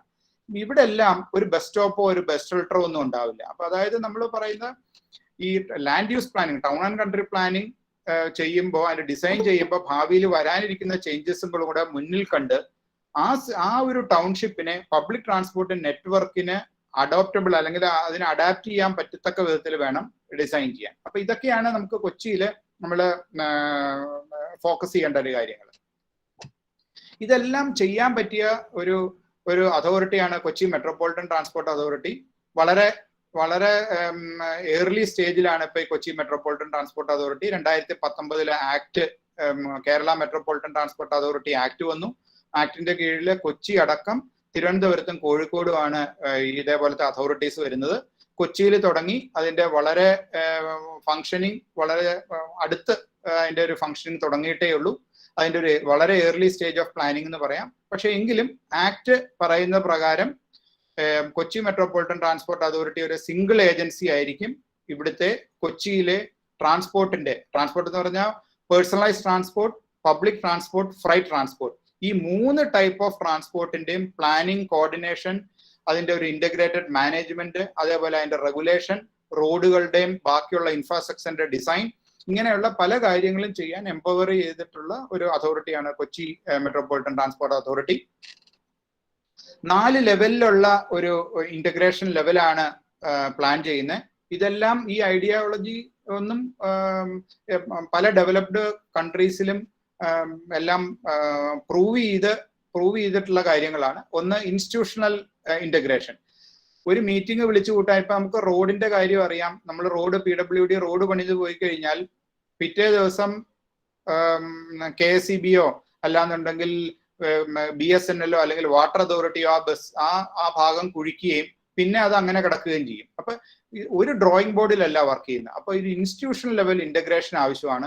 എല്ലാവരും ഒരേ ഡ്രോയിങ് ബോർഡിലായിരിക്കും വർക്ക് ചെയ്യുന്നത്. അത് KSEB ആണെന്നുണ്ടെങ്കിലും ജിയോയുടെ നെറ്റ്വർക്ക് ആണെന്നുണ്ടെങ്കിലും BSNLന്റെ ആണെങ്കിലും ഏഷ്യാനെറ്റ് ഇതാണെങ്കിലും സിവേജ് മറ്റേ കൊച്ചി കോർപ്പറേഷന്റെ സിവേജ് ചെയ്യുന്നത്, PWയുടെ ഡ്രെയിൻ വാട്ടർ സിസ്റ്റം എന്ന് വേണ്ട എല്ലാ സാധനങ്ങളും ഒരു GIS മാപ്പിൽ കൊണ്ടുവന്ന് ഒരേ ഡ്രോയിങ് ബോർഡിൽ ഒരേപോലെ അപ്രൂവ് ചെയ്ത് ഇതിന്റെ ഒരു മോണിറ്ററിംഗ് അടക്കം ചെയ്യാൻ ആ ഒരു ഇൻസ്റ്റിറ്റ്യൂഷണൽ ഇന്റഗ്രേഷൻ വളരെ അത്യാവശ്യമാണ്. അത് കൊച്ചി MTA ആണ് നടപ്പിലാക്കേണ്ടത്. രണ്ടാമത്തെ ഫിസിക്കൽ ഇന്റഗ്രേഷൻ. നേരത്തെ കാണിച്ച ചിത്രങ്ങളിൽ പറയുന്ന പല കാര്യങ്ങളും നമ്മൾ കണ്ടതാണ് ഫിസിക്കൽ ഇന്റഗ്രേഷൻ. അപ്പൊ ഇതും ഒരു ലെവൽ ഓഫ് ഇന്റഗ്രേഷൻ ആണ്. മൂന്നാമത്തെ ഇൻഫർമേഷൻ ലെവൽ ഇന്റഗ്രേഷൻ. അറിയാം, നമുക്ക് ഏതാണ്ട് ഒരു 80ഓളം ബസ്സുകളിൽ നമ്മളിപ്പോ പ്രൈവറ്റ് ബസ്സുകളിൽ കാണാം, പ്രൈവറ്റ് ബസ്സിൽ യാത്ര ചെയ്തവർക്ക് അറിയാം, ഒരു പാസഞ്ചർ ഇൻഫർമേഷൻ സിസ്റ്റം അതിന്റെ ഉള്ളിലുണ്ട്. ടിക്കറ്റിംഗ് സിസ്റ്റം കാണാം. കൊച്ചി വൺ കാർഡ് ആക്സെപ്റ്റ് ചെയ്യുന്ന കോവിഡിന് മുമ്പ് ഏതാണ്ട് 200ഓളം ബസ്സുകൾ ഉണ്ടായിരുന്നു. അതിപ്പോ ഏതാണ്ട് 80ഓളം ആയിട്ട് കുറഞ്ഞു. പക്ഷെ കൊച്ചി വൺ കാർഡിൽ ഉള്ള പൈസ വെച്ച് നമുക്ക് ആ കാർഡ് കൊടുത്തു കഴിഞ്ഞാൽ ഇന്നും ഏതാണ്ട് 80ഓളം ബസ്സുകളിൽ നമുക്ക് ടിക്കറ്റ് എടുക്കാം. ഇത് തന്നെ നമുക്ക് ഓട്ടോയിലേക്കും ടാക്സിയിലേക്കും ഒക്കെ എക്സ്റ്റെൻഡ് ചെയ്യാവുന്നതാണ്. ഇത് മാത്രമല്ല, നമുക്ക് ബസ്സിനാണെങ്കിലോ ഒന്നും ഒരു ജേർണി പ്ലാനർ ഇല്ല, ഒരു സ്റ്റാറ്റിക് ടൈം ടേബിൾ പോലും നമുക്ക് ഇന്ന് അവൈലബിൾ അല്ല. അങ്ങനെ ഒട്ടനവധി കാര്യങ്ങൾ നമുക്ക് ഇൻഫർമേഷൻ ഇന്റഗ്രേഷൻ ലെവലിൽ, അതായത് സാധാരണക്കാരായ പൊതുജനങ്ങളിലേക്ക് ഈ കാര്യങ്ങളെല്ലാം പബ്ലിക് ട്രാൻസ്പോർട്ടിൽ യാത്ര ചെയ്യുന്ന എല്ലാ കാര്യങ്ങളും എത്തിക്കുക എന്നുള്ളതാണ്. അടുത്തതാണ് ഫെയർ ഇന്റഗ്രേഷൻ. നേരത്തെ പറഞ്ഞ പോലെ നമ്മുടെ ഫെയർ സ്ട്രക്ചർ നോക്കിയാൽ അറിയാം. ഓട്ടോറിക്ഷയ്ക്ക് ഒരു ഫെയർ സ്ട്രക്ചർ, ടാക്സിക്ക് വേറൊന്ന്, പ്രൈവറ്റ് ട്രാൻസ്പോർട്ടിന് ഒരു ഫെയർ സ്ട്രക്ചർ, പക്ഷെ ഒരു സ്റ്റേജേ ഉള്ളൂ. KSRTCക്ക് ordinary, limited, express, deluxe express എന്നൊക്കെ പല രീതിയിൽ പല ഫെയർ സ്ട്രക്ചർ. മെട്രോയ്ക്ക് block fare structure, state water ട്രാൻസ്പോർട്ടിന് വേറൊരു ഫെയർ സ്ട്രക്ചർ. അപ്പൊ ഇങ്ങനെ മൾട്ടി ലെവലിലുള്ള പല ഫെയർ സ്ട്രക്ചറാണ്. ഇതിനെ എല്ലാത്തിനെയും യൂണിഫൈ ചെയ്ത് ഒരൊറ്റ ഫെയർ സ്ട്രക്ചറിൽ കൊണ്ടുവരും. ജനങ്ങളുടെ ആവശ്യം എന്താണെന്ന് അറിഞ്ഞ് ജനങ്ങൾക്കും കൂടെ വേണ്ട രീതിയിൽ ഒരു ഫെയർ സ്ട്രക്ചർ കൊണ്ടുവരികയും ഇങ്ങനെ ഒരു ലെവൽ ഒരു ഇന്റഗ്രേഷനും ചെയ്യാനും ഈ ഒരു കൊച്ചി MTAയുടെ ഒരു പ്രഖ്യാപിത ഒരു നയമാണ്. ഇനി ഇതിന്റെ ഒരു ബേസിക് പ്ലാനിങ് മെത്തഡോളജി ഉണ്ട്. എന്തായിരിക്കണം ഏത് ഒരു അർബൻ മൊബിലിറ്റി? നേരത്തെ പറഞ്ഞ പോലെ പബ്ലിക് ട്രാൻസ്പോർട്ട് മാത്രമല്ല, ഫ്രൈറ്റ് ട്രാൻസ്പോർട്ടും പേഴ്സണലൈസ്ഡ് ട്രാൻസ്പോർട്ടും അടക്കമുള്ള പ്ലാനിങ് മെത്തഡോളജിയിൽ എന്തൊക്കെ കാര്യങ്ങളാണ് നോക്കേണ്ടത്? അപ്പോൾ ഒന്ന് കീ ആയിട്ടുള്ള ഒരു കാര്യം വളരെ ലോ കോസ്റ്റ് ആയിരിക്കണം. കാരണം നമ്മുടെ അഫോർഡബിലിറ്റി വലിയൊരു ക്വസ്റ്റ്യൻ ആണ്. അറിയാം, കോവിഡ് വന്ന കഴിഞ്ഞ 2 വർഷം നമ്മുടെ ഇൻകത്തിലും വന്ന കുറവ് നമുക്ക് എല്ലാവർക്കും അറിയാം. പ്രത്യേകിച്ച് പാവപ്പെട്ടവർക്കും അണ്ടർ പ്രിവിലേജ്ഡ് ആയിട്ടുള്ളവർക്കും ഡെയിലി വർക്കേഴ്സിനൊക്കെ വലിയൊരു നഷ്ടമാണ് വന്നിരിക്കുന്നത്. അതെ, അപ്പോൾ അവർക്ക് അഫോർഡബിൾ ആയിട്ടുള്ളതായിരിക്കണം. ഗവൺമെന്റിന്റെ ഇൻഫ്രാസ്ട്രക്ചർ എന്തുമാത്രം ഗവൺമെന്റ് നമ്മളെ സപ്പോർട്ട് ചെയ്യാൻ പറ്റുന്ന അറിയാം. നമ്മൾ KSRTCയിലെ കാണുന്നുണ്ട്. KSRTCക്ക് പലപ്പോഴും ഗവൺമെന്റ് തന്നെ സ്ട്രഗിൾ ചെയ്തിട്ടാണ് മന്ത് എൻഡിൽ പൈസ കൊടുക്കുന്നത്. അപ്പോൾ ഒരു സസ്റ്റൈനബിൾ ട്രാൻസ്പോർട്ട് ഇംപ്രൂവ്മെന്റ്സ് ആവശ്യമാണ്. അപ്പോൾ വളരെ ലോ കോസ്റ്റ് ആയിരിക്കണം, സസ്റ്റൈനബിൾ ട്രാൻസ്പോർട്ട് ആയിരിക്കണം. ആ ലോ കോസ്റ്റ് എന്ന് പറഞ്ഞു കഴിഞ്ഞാൽ വളരെ ഒരു ക്വാളിറ്റി കുറഞ്ഞു എന്നുള്ളതിന് അർത്ഥമില്ല. സത്യം പറഞ്ഞാൽ വേറൊരു വിധത്തിൽ പറയുകയാണെങ്കിൽ TCO എന്ന് പറയും, ടോട്ടൽ കോസ്റ്റ് ഓഫ് ഓണർഷിപ്പ്. അപ്പൊ അതും കൂടെ നോക്കിയിട്ടായിരിക്കണം ഇതൊരു പക്ഷേ ഇതേപോലെയല്ല ചെയ്യേണ്ടത്. അപ്പോൾ മെയിൻ ഫോക്കസ് ഏരിയ NMT ഇൻഫ്രാസ്ട്രക്ചറിൽ നല്ലൊരു ഫോക്കസ് കൊടുക്കണം. അതുപോലെ ടെക്നോളജി ബേസ്, നേരത്തെ പറഞ്ഞ പോലെ ജേർണി പ്ലാനർ, നമുക്ക് ഓട്ടോറിക്ഷയുണ്ട്, ടാക്സി ഉണ്ട്, ഇവർക്കൊന്നും ഒരു ആപ്പില്ല. യാത്രി ആപ്പ് നമ്മൾ ടാക്സിക്ക് വേണ്ടി ട്രയൽ കഴിഞ്ഞു, അടുത്ത് തന്നെ സർവീസ് ഇനാഗുറേഷൻ ചെയ്യാൻ പാകത്തിനെല്ലാം റെഡി ആവുന്നുണ്ട്. ഓസ എന്ന് പറയുന്ന ഒരു ആപ്പ് ഡെവലപ്പ് ചെയ്തിട്ടുണ്ട്, ട്രയൽ സ്റ്റേജിലാണ്. ഇതേപോലെ ഒട്ടനവധി കാര്യങ്ങൾ നമുക്ക് ഗോഡ്സ് ഓൺ ട്രാവൽ ഒരു ആപ്പ് അണ്ടർ ഡെവലപ്മെന്റിലുണ്ട്. അത് ഗവൺമെന്റ് ഓഫ് കേരളയുടെ ഒരു പ്രോഗ്രാമാണ്. അതിൽ ഏറ്റവും പ്രധാനപ്പെട്ട ഒരു കാര്യമാണ് ബസ് സിസ്റ്റം. അതിപ്പം ഏത് ഡെവലപ്ഡ് കൺട്രിയിലാണെങ്കിലും, അതായത് TFL അടക്കം ബസ് സിസ്റ്റമാണ് ഏറ്റവും കൂടുതൽ ആൾക്കാരെ യാത്ര ചെയ്യുന്നത്. അതായത് അവിടുത്തെ അണ്ടർഗ്രൗണ്ട് ട്യൂബിനെ അപേക്ഷിച്ചിട്ട് ഇരട്ടി ആൾക്കാർ യാത്ര ചെയ്യുന്നതാണ് TFLലെ ബസ് നെറ്റ്വർക്ക്. ഇതുപോലെ തന്നെയാണ് ഡൽഹിയിലും. അപ്പൊ ഡൽഹിയിലായാലും ഡൽഹി മെട്രോ ഏതാണ്ട് 396 കിലോമീറ്റർ നെറ്റ്വർക്ക് ഉണ്ടെങ്കിലും മെട്രോയിൽ യാത്ര ചെയ്യുന്നതിന്റെ ഇരട്ടി ആൾക്കാരെ അവിടുത്തെ DTC ഡൽഹി ട്രാൻസ്പോർട്ട് നെറ്റ്വർക്ക് കൊണ്ടുവരുന്നുണ്ട്. അപ്പൊ അവിടെ വളരെ നല്ല രീതിയിലുള്ള ഒരു ഇന്റഗ്രേഷൻ, ബസ്സും മെട്രോയും തമ്മിൽ ഒരു നല്ലൊരു ഇന്റഗ്രേഷൻ നടക്കുന്നുണ്ട്. അപ്പോൾ ബസ് വളരെ ഇമ്പോർട്ടൻറ്റ് സിസ്റ്റമാണ്. അപ്പൊ നമുക്ക് ഒരു ബസ് സിസ്റ്റം കേരളത്തിലെ അല്ലെങ്കിൽ കൊച്ചിയിലെ നമുക്ക് ഒട്ടും ഒരു യൂണിഫൈഡ് അല്ല. അതായത് 1000 ബസ്സുകൾ ഉണ്ടെങ്കിൽ അതിൽ 800 ബസ് ഓണേഴ്സ് ഉണ്ട്. ചില ബസ്സുകൾ ഓടും, ചില ബസ്സുകൾ ഓടില്ല. ചില ബസ്സുകൾക്ക് സബ്സ്റ്റിറ്റ്യൂഷൻ ആയിട്ട് ഓടാം. അപ്പൊ ഇന്ന് കാണുന്ന ബസ്സായിരിക്കില്ല നാളെ വരുന്നത്. ഇതേപോലെ തന്നെ KSRTC. അപ്പൊ ഈ ബസ് സിസ്റ്റത്തിന്റെ ഇംപ്രൂവ്മെന്റ് വളരെ ഒരു കീ ഫാക്ടറാണ്. പിന്നെ അടുത്തത് last mile, first and last mile connectivity. നമുക്ക് നമ്മുടെ വീടുകളിൽ നിന്ന് നമുക്കൊന്ന് വെളിയിലേക്ക് ഇറങ്ങി ഒരു പബ്ലിക് ട്രാൻസ്പോർട്ട് നെറ്റ്വർക്കിലേക്ക് അല്ലെങ്കിൽ ഒരു ബസ് സ്റ്റോപ്പിലേക്ക് എത്തണമെങ്കിൽ നമുക്ക് ഇന്നിപ്പോ ഒന്നുമില്ലെങ്കിൽ നമുക്ക് നടന്നു പോകണം, അല്ലാന്നുണ്ടെങ്കിൽ ആൾക്കാർ ഓട്ടോറിക്ഷ വിളിച്ചു പോലും. അപ്പൊ എന്തുകൊണ്ട് ഒരു ഷെയർഡ് ഓട്ടോ വന്നുകൂടാ? എന്തുകൊണ്ട് ഒരു ഷെയർഡ് വാൻ വന്നുകൂടാ? എന്തുകൊണ്ട് ഇതെല്ലാം ഒരുമിച്ച്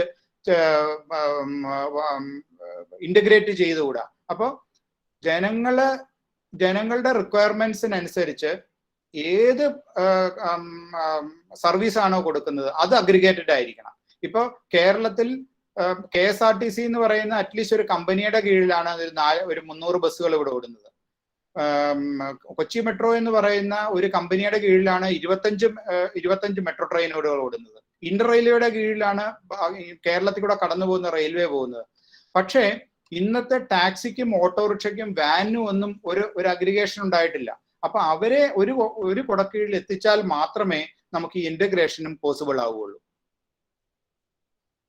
അപ്പോൾ കൊച്ചി മെട്രോപൊളിറ്റൻ ട്രാൻസ്പോർട്ട് അതോറിറ്റിയുടെ ഒരു ലക്ഷ്യം എന്താണെന്ന് വെച്ച് കഴിഞ്ഞാൽ ഇതേപോലെ ഒരു വെൽ ഡിസൈൻഡ് ഒരു integrated public transport network design ചെയ്യുകയും അത് ഡെവലപ്പ് ചെയ്യുകയും over A period of time ഒരു 5 വർഷം അല്ലെങ്കിൽ ഒരു ചിലപ്പോൾ 10 വർഷം വരെ എടുത്തേക്കാം, എന്നിട്ട് അത് ഇംപ്ലിമെന്റ് ചെയ്യാനും പറ്റണം.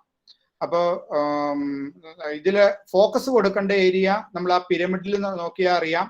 നമുക്ക് പ്രൈവറ്റ് വെഹിക്കിൾ യൂസേഴ്സ് ഉണ്ട്. അവരുടെ ഒരു ഇമ്പോർട്ടൻറ്റ് കാര്യമാണ് പാർക്കിംഗ്. പലപ്പോഴും വെളിയിൽ നിന്ന് വരുന്നവർക്ക് പാർക്കിങ്ങിന് സ്ഥലമില്ല. അപ്പൊ എന്ന് വെച്ച് കഴിഞ്ഞാൽ പ്രൈവറ്റ് വെഹിക്കിൾസിനെ പ്രൊമോട്ട് ചെയ്യുന്നു എന്നല്ല അർത്ഥം. പക്ഷെ തുടക്കത്തിൽ പ്രൈവറ്റ് വെഹിക്കിൾസ് ഉണ്ടാവും, അവർക്ക് പാർക്കിംഗ് നമുക്ക് കൊടുത്തേ പറ്റൂ. പബ്ലിക് ട്രാൻസ്പോർട്ട് എന്നാണോ ക്വാളിറ്റിയിലും ക്വാണ്ടിറ്റിയിലും ഇമ്പ്രൂവ് ആവുന്നത് അന്ന് നാച്ചുറൽ ആയിട്ട് ഈ പ്രൈവറ്റ് വെഹിക്കിൾ യൂസേഴ്സ് നമുക്ക് പബ്ലിക് ട്രാൻസ്പോർട്ടിലേക്ക് നമുക്ക് മാറാൻ പറ്റും. അപ്പോൾ ആ പിരമിഡിന്റെ ഇതിലേക്ക് നമ്മൾ അപ്ഗ്രേഡ് ചെയ്ത് പോവുകയാണെങ്കിൽ നമ്മൾ പ്രൈവറ്റിൽ നിന്ന് പബ്ലിക് ട്രാൻസ്പോർട്ട് യൂസേഴ്സിലേക്കുള്ള ഒരു ട്രാൻസിഷൻ, അതോടൊപ്പം തന്നെ സൈക്ലിസ്റ്റിനും പെഡസ്ട്രിയൻസിനും കൊടുക്കുന്ന ഒരു ഫോക്കസ്. അപ്പൊ ഇങ്ങനെയുള്ള കാര്യങ്ങളെല്ലാം ഡിസൈൻ ചെയ്യുക. അപ്പൊ ഇതിനെല്ലാം മെട്രോപൊളിറ്റൻ ട്രാൻസ്പോർട്ട് അതോറിറ്റി ഒരു 5 സബ് കമ്മിറ്റികൾ തുടങ്ങിയിട്ടുണ്ട്. വരും ദിവസങ്ങളിൽ അതിന്റെ നോട്ടിഫിക്കേഷൻ വരും. അപ്പൊ പബ്ലിക്കുമായിട്ട് നേരിട്ടുള്ള ഇന്ററാക്ഷൻ, അതായത് ഇപ്പൊ നമ്മൾ ഈ ഒരു ഇവന്റ് ഓർഗനൈസ് ചെയ്ത കൊച്ചി ഡെവലപ്മെന്റ് ഫോറം അടക്കമുള്ള ആൾക്കാര് മെട്രോപൊളിറ്റൻ ട്രാൻസ്പോർട്ട് അതോറിറ്റിയിൽ വരുന്ന സബ് കമ്മിറ്റികളിലെ മെമ്പേഴ്സ് ആയിരിക്കും. അപ്പോൾ പൊതുജനങ്ങളുടെ വോയിസ് നേരിട്ട് അതോറിറ്റിക്ക് കിട്ടാനുള്ള ഒരു മാർഗമായിട്ടാണ് ഈ ഒരു കമ്മിറ്റിയെ കണ്ടിരിക്കുന്നത്. വേറൊരു പ്രത്യേകത ആക്ടിന്റെ കീഴിലുള്ളത് കൊണ്ട് ഈ പബ്ലിക് വോയിസിനെ മെട്രോപൊളിറ്റൻ ട്രാൻസ്പോർട്ട് അതോറിറ്റിക്ക് ഒരിക്കലും ഇഗ്നോർ ചെയ്യാൻ പറ്റില്ല. പബ്ലിക് വോയിസ് മെട്രോപൊളിറ്റൻ ട്രാൻസ്പോർട്ട് അതോറിറ്റിക്ക് ആക്സെപ്റ്റ് ചെയ്തേ പറ്റൂ, അതിനനുസരിച്ച് റെസ്പോണ്ട് ചെയ്തേ പറ്റൂ. ആ വിധത്തിലാണ് ആക്ടും റൂൾസും ഫ്രെയിം ചെയ്തിരിക്കുന്നത്. അപ്പൊ നമ്മൾ നേരത്തെ പറഞ്ഞ പോലെ ഫെറി, ഓട്ടോ, ഫീഡർ, നേരത്തെ പറഞ്ഞു പോയ കാര്യങ്ങളെല്ലാം ഇന്റഗ്രേറ്റ് ചെയ്യുക എന്നുള്ളതാണ്. ഇനിയൊരു കൊച്ചി മെട്രോയുടെ നേരത്തെ പറഞ്ഞതിന്റെ എല്ലാത്തിന്റെ ഒരു സംക്ഷിപ്ത രൂപമാണ്. ഒരു നെറ്റ്വർക്ക്, നമ്മളൊരു ചെലന്തി വലയെ ഒന്ന് മനസ്സിലൊന്ന് കാണുക. ആ ചെലന്തി വല വലിച്ചു കെട്ടിയിരിക്കുന്ന നാരുകൾ, അതാണ് നമ്മുടെ നെറ്റ്വർക്ക്. കാരണം ഇഷ്ടമുള്ള സ്ഥലത്തിൽ കൂടെ പോകാൻ പറ്റില്ല, ആ നാരിൽ കൂടെ മാത്രമേ ചെലന്തിക്ക് യാത്ര ചെയ്യാൻ പറ്റുള്ളൂ. അതായത് അങ്ങനെ ഒരു സ്പൈഡർ നെറ്റ് പോലെ ആയിരിക്കണം ഈ ഒരു നെറ്റ്വർക്ക് ബിൽഡ് ചെയ്യേണ്ടത്. ഒരു ടൈം ടേബിൾ ആയിരിക്കണം. അത് സ്റ്റേറ്റ് വാട്ടർ ട്രാൻസ്പോർട്ടിന്റെ ഡിപ്പാർട്ട്മെന്റിൽ നിന്ന് മട്ടാഞ്ചേരിയിൽ നിന്ന് ബോട്ട് ജെട്ടിയിൽ ഇറങ്ങുന്ന ഒരു ബോട്ട്, ലാസ്റ്റ് ബസ്, ആ ബോട്ടിൽ വന്ന് ഇറങ്ങുന്ന ആളുടെ യാത്ര എങ്ങോട്ടായിരിക്കണം, ആ ഇറങ്ങുന്ന ആൾക്ക് എറണാകുളം ബോട്ട് ജെട്ടിയിൽ നിന്ന് ഒരു ബസ് ഉണ്ടെന്നുണ്ടെങ്കിൽ എങ്ങോട്ടൊക്കെ ബസ്സുണ്ട്, വൈറ്റില എത്തിക്കഴിഞ്ഞു കഴിഞ്ഞാൽ വൈറ്റില എന്ന് പുള്ളിക്ക് അദ്ദേഹത്തിന് തെക്കോട്ടോ വടക്കോട്ടോ പോകാനുള്ളതുണ്ടോ, ഇങ്ങനെ പറയുന്ന entire time table public transport നെറ്റ്വർക്കിന്റെ എൻറ്റയർ വൺ ടൈം ടേബിൾ ആയിട്ട് കൊണ്ടുവരണം. അതിന്റെ ഒരു സ്റ്റാറ്റിക് ടൈം ടേബിളിന്റെ വർക്ക് ഏതാണ്ട് പകുതിയായി കഴിഞ്ഞു. ഇനി അതിന്റെ റിഫൈനിങ് കൂടെ ബാക്കിയുണ്ട്. അതേപോലെ one fare, government of Kerala God's own travel കാർഡിന്റെ ഒരു പ്രപ്പോസൽ തുടങ്ങി കഴിഞ്ഞു. അതായത് ഒരു കാർഡ് വെച്ച് അക്രോസ് ഏത് മോഡിലും ഇൻക്ലൂഡിങ് ടാക്സി, ഓട്ടോ, ഏതിൽ വേണമെങ്കിലും യാത്ര ചെയ്യാം. ഒരു ബാങ്ക് പ്രൊമോട്ടഡ് കാർഡായിരിക്കും.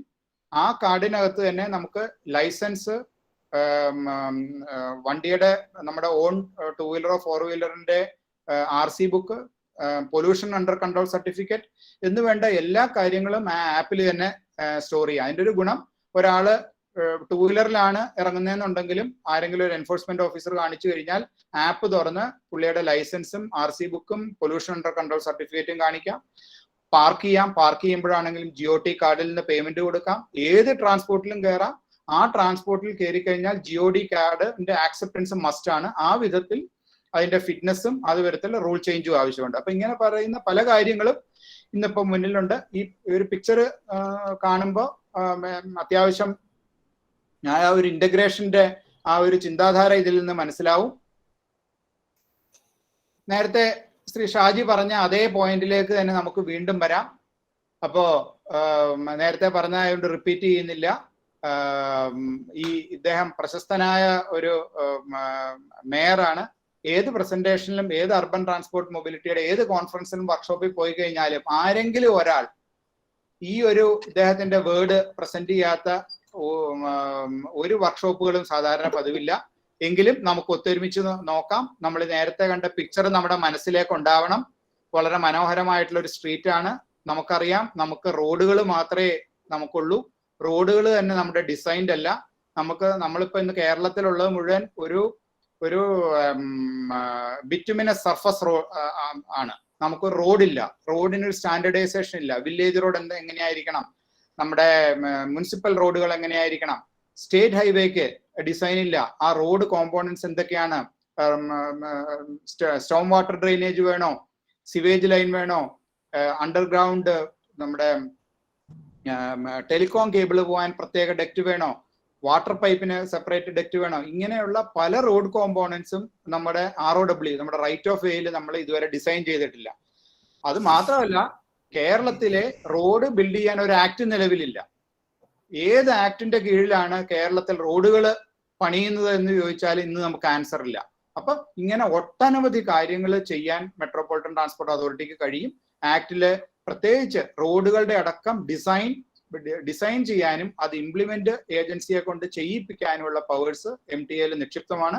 ഈ ഒരു പിക്ചറിൽ കണ്ട പോലെ ഒരു മനോഹരമായിട്ടുള്ള ഒരു സ്ട്രീറ്റ് ആണ്. റോഡും സ്ട്രീറ്റും തമ്മിലുള്ള വ്യത്യാസം, റോഡ് എന്ന് പറഞ്ഞു കഴിഞ്ഞാൽ വെറും ഒരു റോഡ് മോട്ടറൈസ് ട്രാൻസ്പോർട്ടിന് ഒരു ഫോക്കസ്ഡ് ആയിട്ടുള്ളതായിരിക്കും. സ്ട്രീറ്റ് എന്ന് പറഞ്ഞു കഴിഞ്ഞാൽ അതിന്റെ നല്ലൊരു ശതമാനം സ്ട്രീറ്റ് സിറ്റിസൺസിന് വേണ്ടിയിട്ട് റിസർവ് ചെയ്തതായിരിക്കും. ഈ പിക്ചർ നോക്കിയാൽ അറിയാം, വളരെ വീതി കൂടിയ വാക്ക് വേ, ഏതാണ്ട് ഈ റോഡിന്റെ ഏതാണ്ട് അത്രയും തന്നെ വീതി രണ്ട് ഭാഗത്തും ഉണ്ട്. അതേപോലെ പാർക്ക് ചെയ്യേണ്ടവർക്ക് പാർക്ക് ചെയ്യാം. നല്ല നമ്മുടെ പെഡസ്ട്രിയൻ വാക്ക് വേ, നമ്മുടെ ഇതിലറിയാം വളരെ ചെറിയ ദൂരത്തിൽ തന്നെ പെഡസ്ട്രിയൻ, അതായത് സിറ്റികളിൽ പെഡസ്ട്രിയൻ ആണ് കിങ്. അവിടെ പെഡസ്ട്രിയൻ നടക്കുമ്പോൾ അതിൽ പോകുന്ന മോട്ടറൈസ്ഡ് വാഹനങ്ങൾ അവർക്ക് വേണ്ടി നിർത്തി കൊടുക്കണം. അപ്പൊ ഇങ്ങനെയുള്ള ഒരു മനോഹരമായിട്ടുള്ള ഒരു പിക്ചറാണ്. ഇതിൽ നിന്ന് നമുക്ക് ഒരുപാട് കാര്യങ്ങൾ പഠിക്കാനും ഒരുപാട് കാര്യങ്ങൾ ഒത്തൊരുമിച്ച് ചെയ്യാനുമുണ്ട്. വരും ദിവസങ്ങളിൽ വീണ്ടും നമുക്ക് എല്ലാവർക്കും ഒരുമിച്ച് കാണാം, സംസാരിക്കാം. എല്ലാവർക്കും നമസ്കാരം. Thank you very much, sir.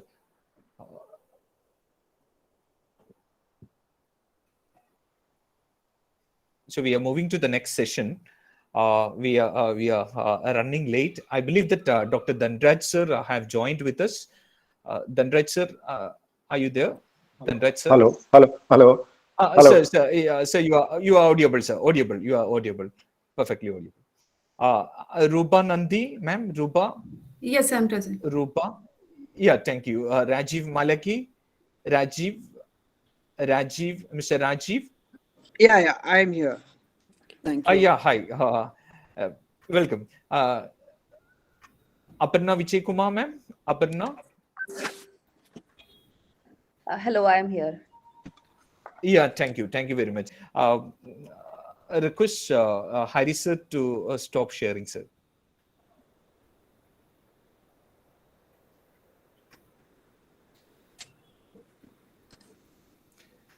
Okay.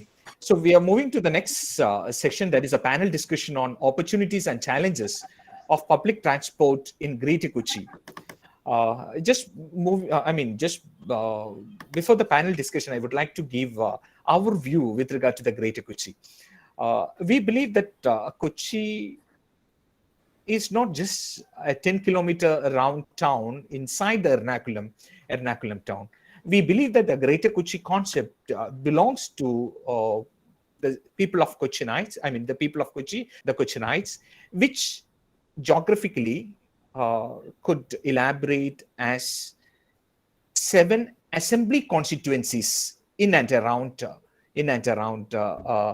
Ernakulam district.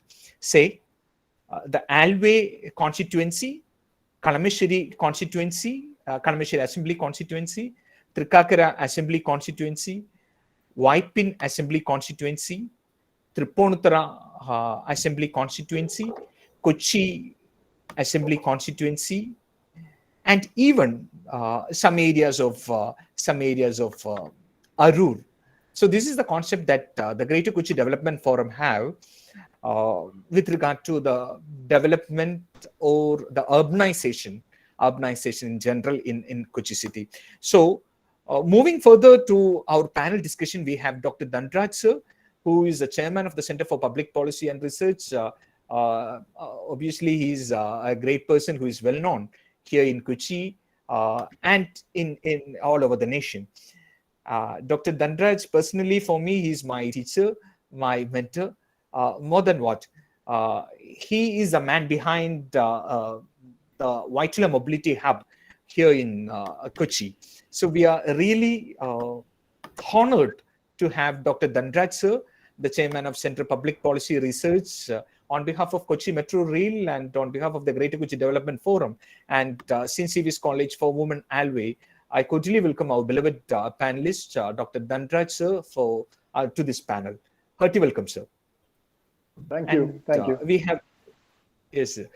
We have Rupa Nandi. Rupa is heading the UITP India, and she is into a lot of aspects with regard to transportation, and she will be sharing the public transport concept in general, and she will introduce UITP for us. Rajiv Malagi, he have served a lot of projects here in Kochi. Rajiv is a manager of urban development in the cities program at WRI India. His work focuses mainly on people-oriented development projects. Some of his work includes projects which help improve accessibility and livability conditions for streets and public spaces, both through temporary and permanent measures across the different cities in India, including the Kochi. On behalf of all the 3 entities, I cordially welcome Rajiv Malagi to this function. And we have Aparna Vijay Kumar, who is also the manager of WRI. She also have served the Kochi in various projects. So on behalf of Kochi Metro Rail Limited and on behalf of the Greater Kochi Development Forum and on behalf of St. Xavier's College for Women, I cordially welcome Aparna to this gathering. And before moving to the panel discussion, I just want to share, at the beginning, each panel members will get 10 minutes to share their views on opportunities and challenges of public transport in Greater Kochi. And later, we will have a common discussion for the next, after the four presenters being presented, we will have a common discussion on opportunities and challenges of public transport in Greater Kochi. So in case if we say it's my personal privilege to share that Dr. Dhanraj sir can be called as a father of the public transport system in policy maker of public transport system in Kerala, at least. He will be the first person to share the concepts of the opportunities and challenges of the public transport in Greater Kochi. Over to you, sir. Thanks, Shine. I'm not sure. I do have the claims to support your opening remarks. But anyway, I enjoy working in public transport system for the last 15 years now. And somebody born in Kochi and then somebody commuted in Kochi city since my childhood days. I believe it's my privilege and also my responsibility to improve public transport system in Kochi. And my public transport journey, especially the public transport policy making journey, started from Kochi city. So thanks, Shine and Greater Kochi Development Forum and all the organizers for inviting me for this August gathering. I am actually wondering what should I share and talk now, because I heard Hari sir a lot and he has explained what is public transport and what all things needs to be done. So I don't know exactly what new aspects that we should touch upon in this panel discussion. But anyway, I just bring you some aspects from my experience working in Kochi. One is, I think we have all the panelists, with me here, all of us have worked with the systems in Kochi for so many years. And I think some of them bring a lot of global exposure and experience to Kochi city while discussing public transport challenges. So what is wrong? So it's not about people. We don't have people. We don't have people with wisdom to understand the various challenges of existing public transport network and also to recommend what all needs to be done. So I see Kochiites are there. Others who are friends of Kochi are also there in Kochi to help us, take us through this process. But what is wrong? And second, I tend to believe that any government, because it's a public system that we are dealing with, it takes its own time.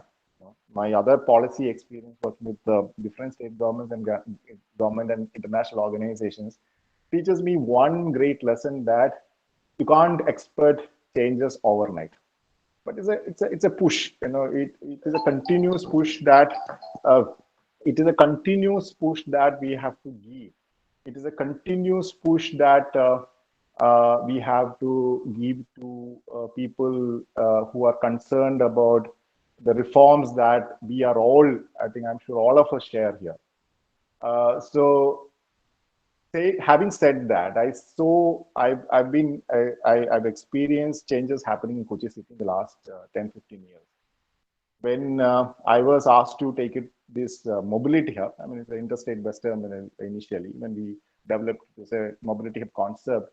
I remember 2007-8 time, what was the public transport system and architecture of the city of Kochi, and how different entities were looking into public transport challenges. Today, after 15 years, I see that institutions, individuals, forums like this are discussing public transport challenges and what are the possible solutions. So for me, it's a great sign. I'm very positive and optimistic about the changes that would happen eventually in city like Kochi. So what is the time that we are taking for those changes and what are the reasons? Probably I would look into some of those aspects before I pass it to other panelists, because I'm sure they have a lot more to say because they're part of some of the live projects in Kochi now. One is who is responsible for Kochi's public transport and who brings that ownership to Kochi's public transport. All my reading and experience around the world working in this system tells me that we should have developed bodies and institutions, departments, which could actually help in developing a better public transport system in the city if that ownership had gone to Kochi Aids. When I say Kochi Aids, who's that authority? Because we are talking about a public utility, we are talking about a public space. So what I mean that the relevant stakeholders, let's say municipal corporation, or let's say other bodies here around the Kochi city, how much ownership that they own in this process. I'm not surprised, because this is the case with most of the cities in India, not only in Kochi, and we are not ready to give that power and ownership and build the capacity with the local government. I know that there are changes, probably some incremental changes, or some, at least even if you don't have power, they're taking up this issue with the concerned stakeholders in the last few years. And of course, as Heidi sir said, we also came up with this UMTA, KMTA in Kochi. So of course, that is another big step in that process. Second, so one is ownership. Who has ownership? Second, because of the lack of ownership, I believe nobody has got any idea, data, information, insights about Kochi's public transport system. Over a period of time now, I see that because of different entities started operating in Kochi, they started collecting data.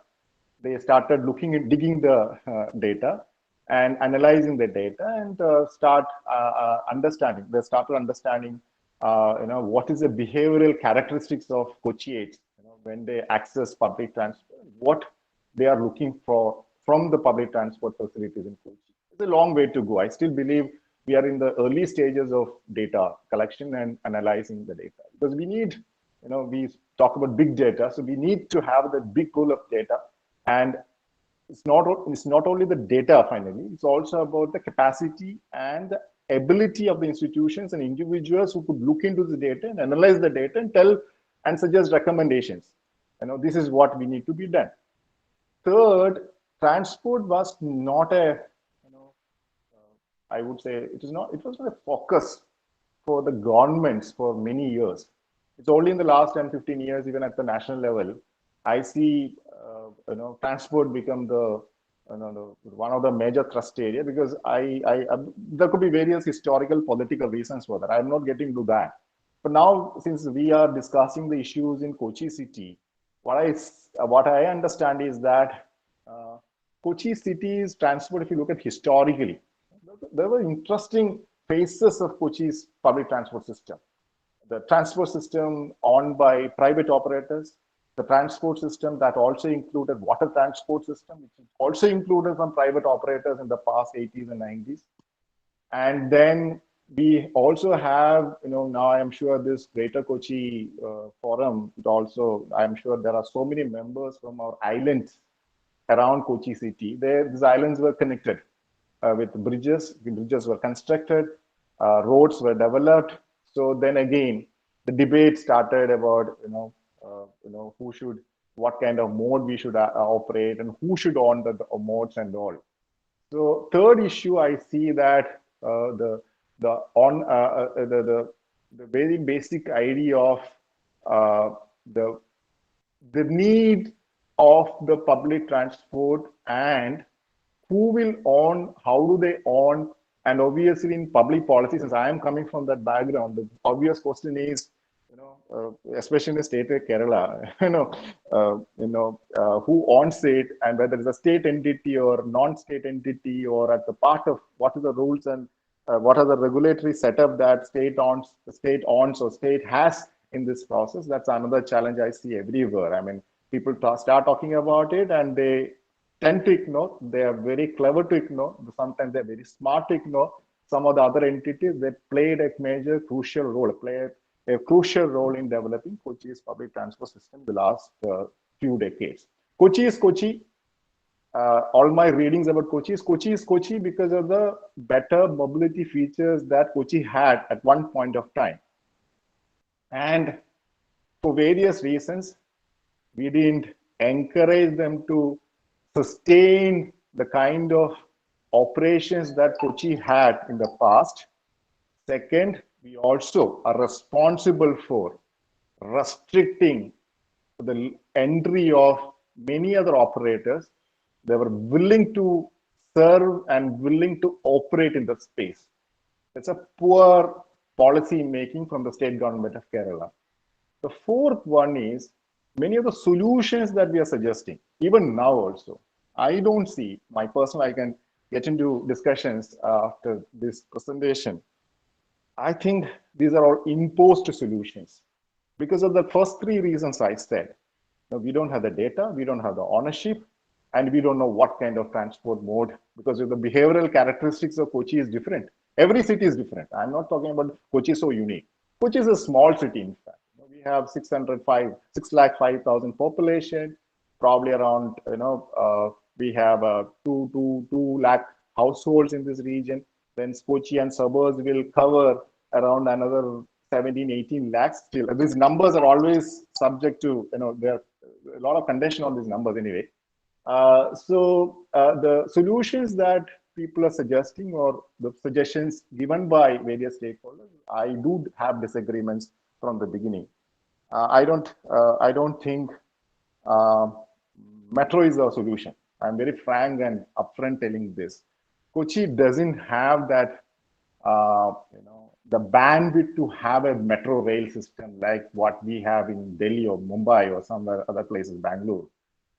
Because unless otherwise you have an integrated land development policy, integrated industrial policies, integrated revenue and governance policies in a city like Kochi, you can easily forget metro as a solution.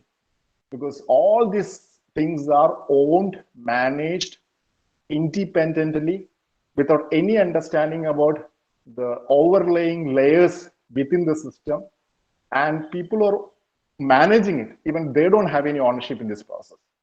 So unless this system is brought back to Kochi Edge, I don't find any meaningful solutions to whatever presented, whatever discussed in city these days.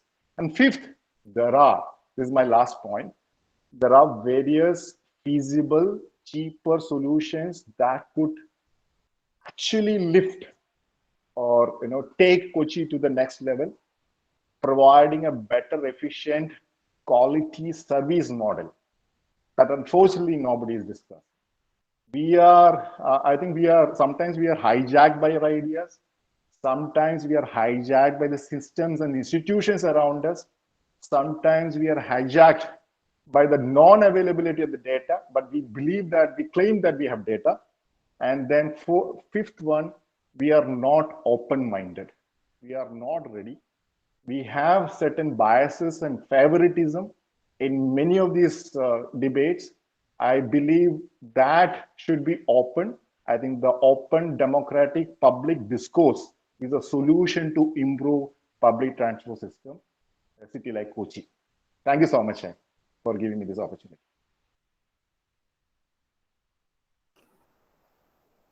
Thank you very much, sir, for that wonderful opening remarks. Now we have, there's a second panel member, Ruba Nandi. She is into the public transport,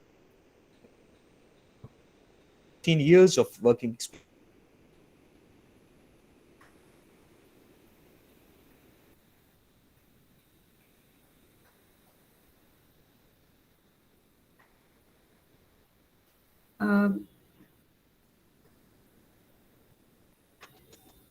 I'm sorry, I do not hear you, Mr. Anthony. Is it my problem or there's a bandwidth problem at your end?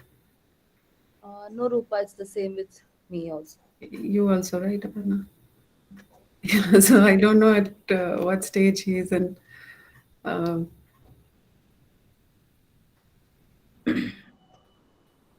try calling him. Yeah.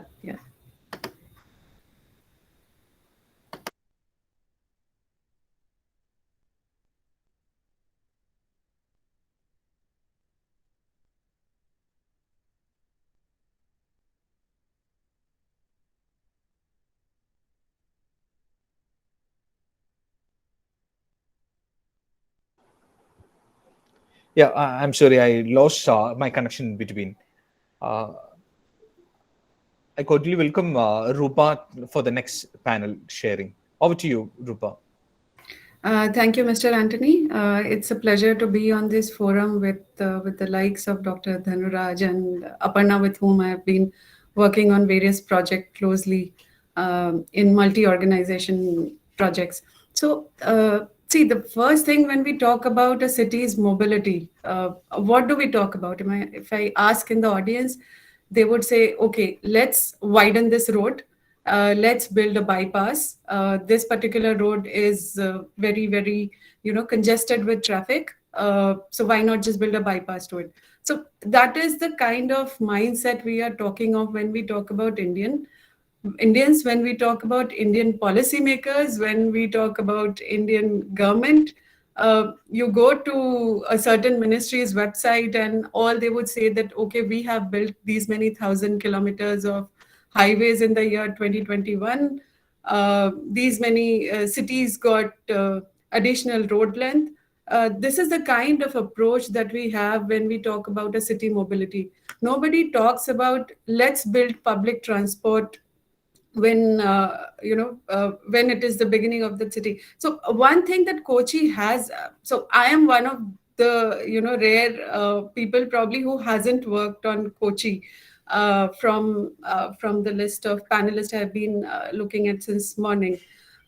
In fact, see, one of the advantages that Kochi has right now is its population. It's a really, really small city, especially when I come from Delhi with a population of 2 crores. And when I hear about Kochi with a population of 6 lakhs, for me, it is just a colony spread over a large area. So I would say that it's a big advantage that Kochi has to still change its urban mobility scenario. Now, when we talk of public transport in any city, do we really plan for it? Do we really test, what works for it? As Dr. Dhanuraj rightly pointed out, do we need metro in the city is the first question. So when we planned for a metro, did we test for a monorail? Did we even consider a light rail transit? Did we consider trolley buses? Did we consider increase the network of buses? So these are some of the approaches you have to take when you think about planning for a city. Now, leaving aside the case of Kochi right now, in India, the biggest problem that we have is multiplicity of authorities. For metros, we have Ministry of Housing and Urban Affairs, MoHUA. The buses come under Ministry of Road Transport and Highways, all your KSRTCs and STUs across the country. Some of the SPVs are being formed under MoHUA, like maybe a JCTSL or Indore City Transport Services Limited. And then beyond that, again, we have a smart city mission. So public transport is being procured through those as well. So that's, I think, has been the biggest factor because of which our cities have formed what they are today. There is not a single authority in any city as of now, which is a city authority, and which says that, okay, these are the transport modes that we should consider, and these have come from a informed choice, informed planning at the back end. And this is what we would take up. And when we take up a X transport mode, we will plan for it in this manner. How many times have route rationalization happened for a particular city for buses? How many times a citizen's view is taken while planning for a public transport mode? Right now, the strategy is that everybody considers that, okay, metro is a pride of the city, and let's have a metro there. So I'm not sure what's the population of Agra right now, but there's a metro coming up in Agra as well. So in front of that, Kochi might seem like a better city to have a metro. There's one very small point on which I disagree with Dr. Dhanuraj, is that having metro is also something which can completely change the picture of the state.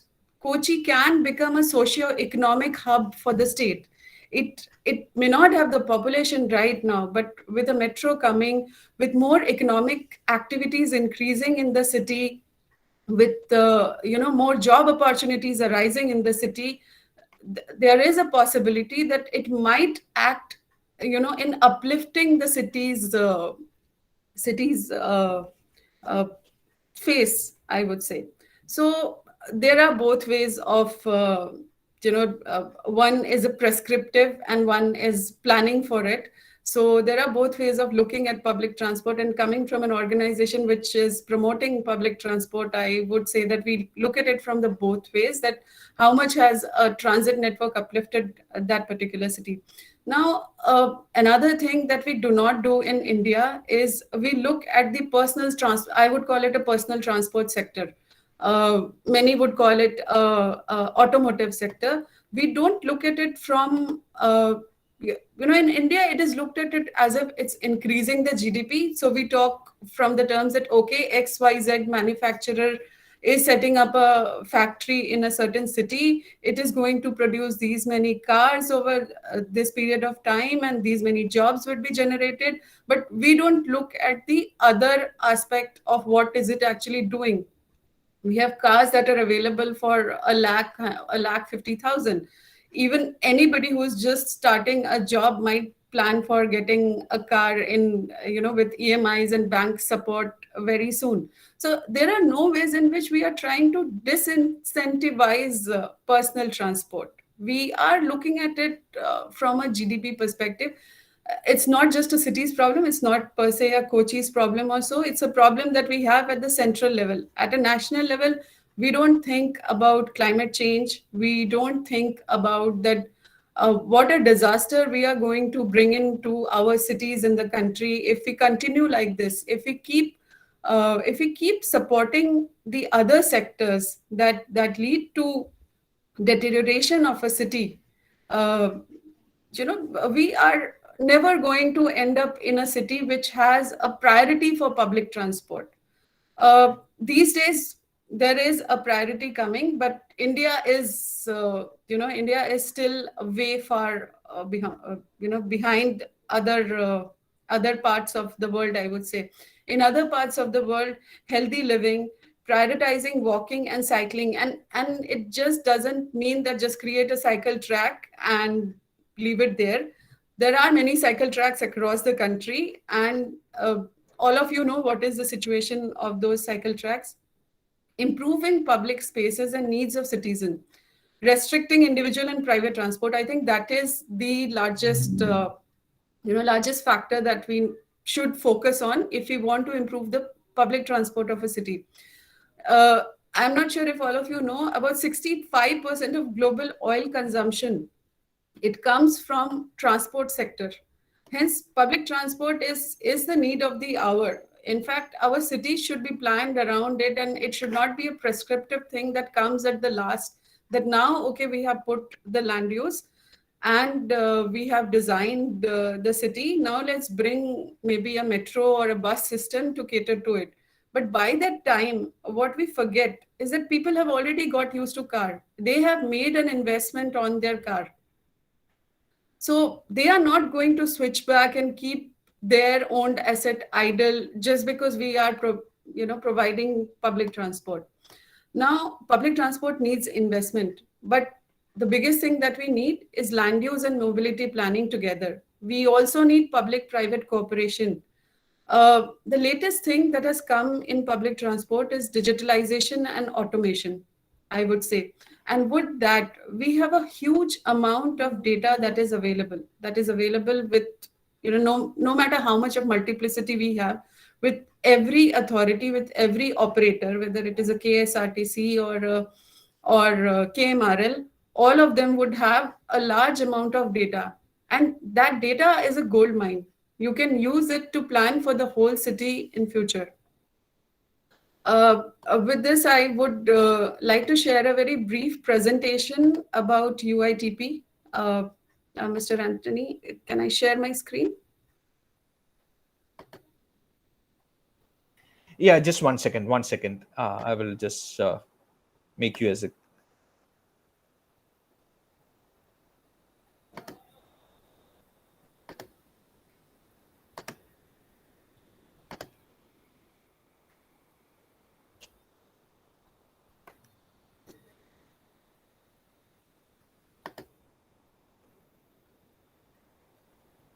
Yes. Sure. I hope my screen is visible. So yes, UITP visible. is Perfect. International Association of Public Transport. In fact, we are the only worldwide network in which we are integrating all modes of transport. Now, who exactly we are? We are a membership-driven organization, and we are proud to have most of the bus networks in the country, that is the STUs, including KSRTC as our member.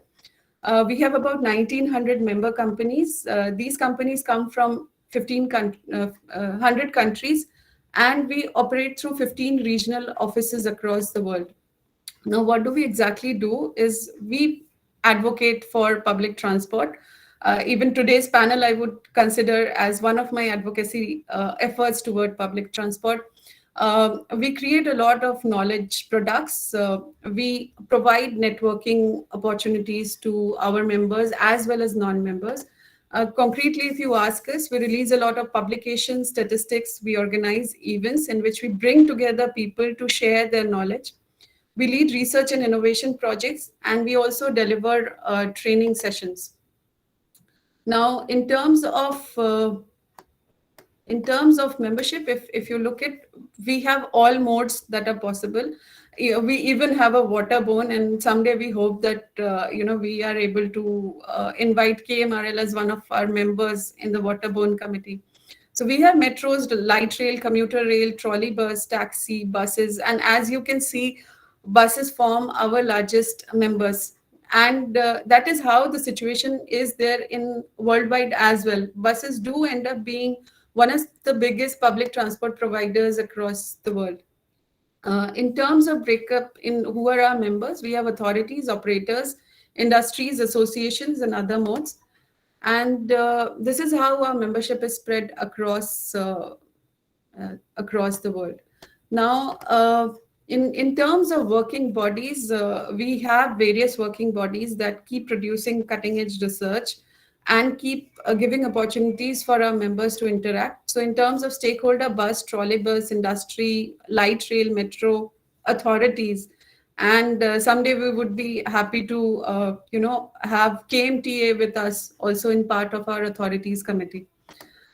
In terms of UITP India, we were established in India in 2007, and we have our office in BMTC premises, Bangalore Metropolitan Transport Corporation premises, since 2007. And we opened our second office in DMRC's premises in 2019. These are some of our members that are there, and I won't repeat all of them. And in India also, we keep doing a lot of research. We do advocacy for public transport by engaging with MAUA, MORTH, NITI Aayog, DHI, various multilaterals and bilaterals like World Bank, KFW, GIZ. We have multiple research projects. Most of them are on electric buses right now, although we promote all kind of public transport. We also do a lot of pro bono publications as well. And in terms of networking, we have an annual rail and a bus seminar, and we do a lot of project-led trainings as well. In terms of an upcoming activity, we have our annual rail seminar, which is in 9th and 10th March, and I hope some of you can join for this. It's an online event, completely online due to the COVID situation in the country. And That's it from me. And over to you, Mr. Anthony.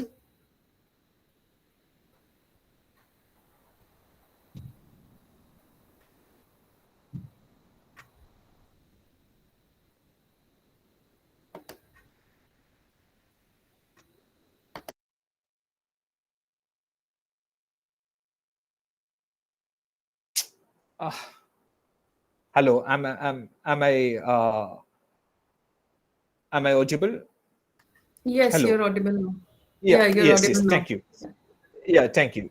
We are moving to the next panel, Sri Rajiv Malagi, who serves as the Manager, Urban Development, Sustainable Cities, WRI. Over to you, Mr. Rajiv.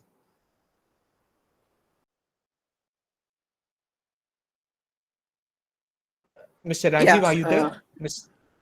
Over to you. Sorry, can you hear me?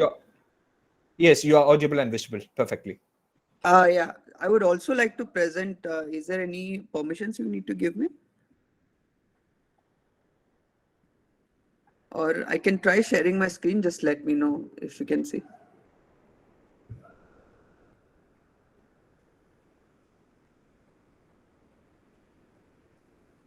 Can you see my screen? Yes, Rajiv. Yeah. Okay, fine.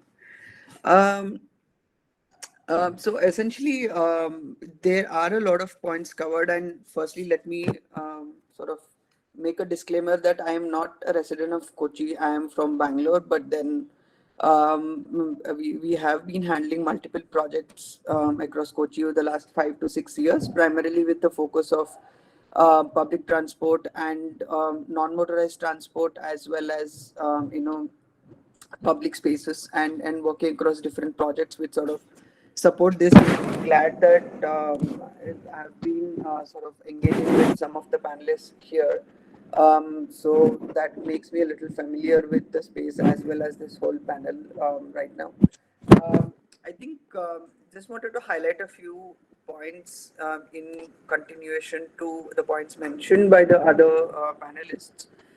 One is being an outsider, looking at other cities and also looking at Kochi, and specifically talking about the current status of public transport based on what we have observed for the few years now. So essentially, uh, even with respect to certain donors' perspective, because sorry, just to give a background, WRI is a non-profit organization who essentially works as technical advisors, advisory body to governments and multiple organizations in different cities. And we basically get funding from donors to sort of work across different projects in the city.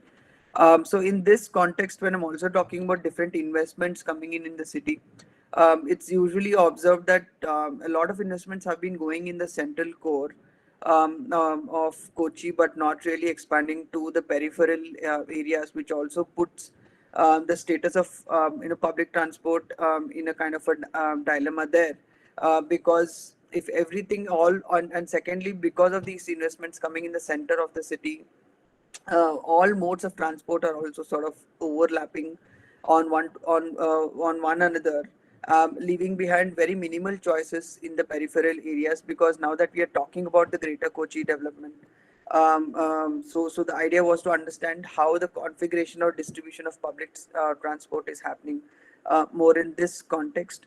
And secondly, as much as we are talking about the public transport, there is, I think, critical need to focus on non-motorized transport, like how Mr. Hari was explaining, where, as much as you develop these public transport, the only way they can be successful is to provide the right amount or right type of first and last mile connectivity choices, so that one could do a door-to-door sort of a commute by opting for the smaller mode of choices, which includes walking, cycling, auto rickshaws, or mini buses sort of a thing, and then using the larger public transport, and then using the smaller mode choices, once he or she gets down from this mass transit. With this as a context, sorry, I was not prepared that, for the fact that we are supposed to present something. But then I just thought presenting this would be of some use so that I can highlight a few of our standpoints which we took in terms of the larger configuration of public transport and public spaces in the city, especially with the current pandemic in status. So this was a study which was done by us, and also a few recommendations which we put together in the last year for Kochi Municipal Corporation to sort of take it forward. And this was a part of this initiative called TUMI, which is Transformative Urban Mobility Initiative. So here we sort of looked at a larger configuration of public transport, both within the corporation area as well as the larger area. So the sort of process we took was, or the methodology we adopted here was to sort of have one larger vision, where we wanted to have a sustainable public transport and public spaces, which is perceived as a more of a long-term vision, rather than looking at some of the immediate solutions which was required when we have this sort of pandemic in mind. And then we had these set of principles which were brought in. For example, we're looking at the idea of modal integration, where we are looking at prioritizing potential public transport as well as non-motorized transport, as an important mode choice, and not really the private transport. Second is looking at safe accessibility, where we're trying to look at integrating public spaces and public transport in the entire city. Then it's talking about prioritization of resilience, public health and safety as a primary concern, because during the pandemic this whole public health emerged as a very, very critical need, and which was often was important to be sort of implied in the public transport usage as well, because a lot of them felt a little conscious in terms of using public transport in the initial phases of COVID, because the act of attaining the act of social distancing in these modes were becoming challenging, which also led to increase in the private mode transport. We are also talking about phased implementation, where there is a need to look at the whole proposal in the form of short-term, mid-term and long-term goals, so that we don't plan something which is for 5 years and have large investments and not do anything at present, or vice versa. So there needs to be a balance, so that for every 3 months or 6 months or 1 year, we take up certain steps which lead to the final goal, so that the people on ground are also benefited at every stage of the intervention.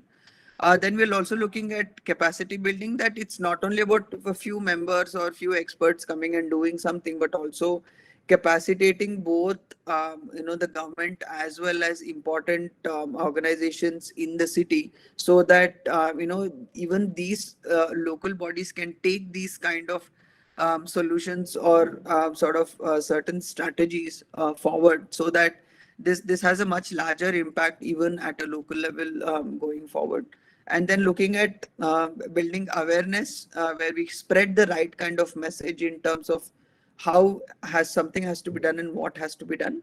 Looking at sustenance, where it's not only about building models which are on an immediate basis where we do something and we achieve something, but also looking at how do we sort of sustain these sort of strategies and on-ground solution for them to last for the longer run, the longer period.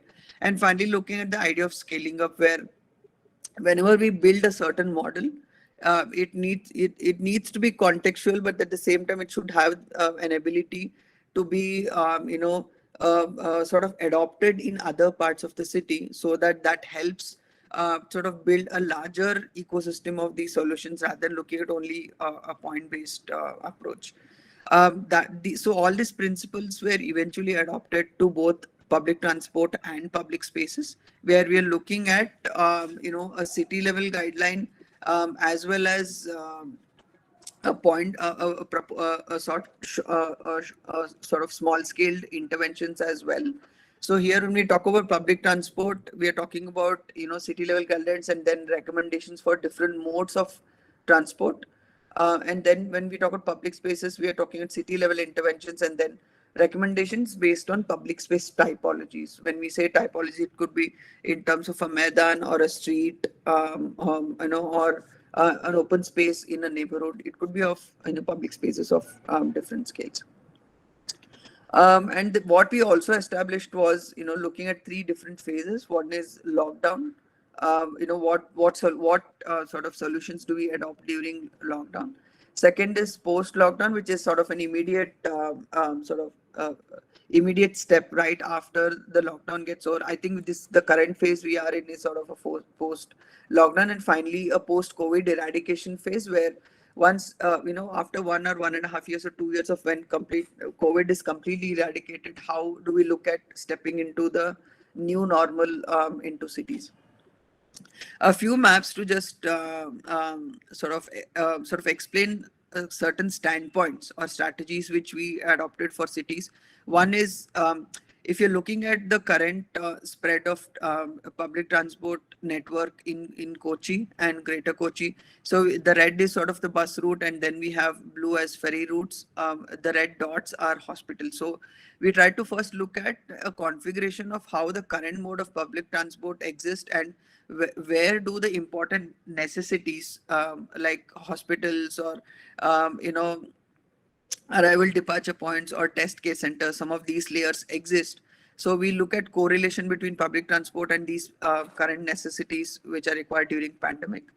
We also looked at important trip attractors and generators in the city to understand where people are coming into the city and exiting back into different parts of the city. And then we are then looking at origin and destination, and hence sort of creating different clusters to understand where the majority of the population is commuting in the city.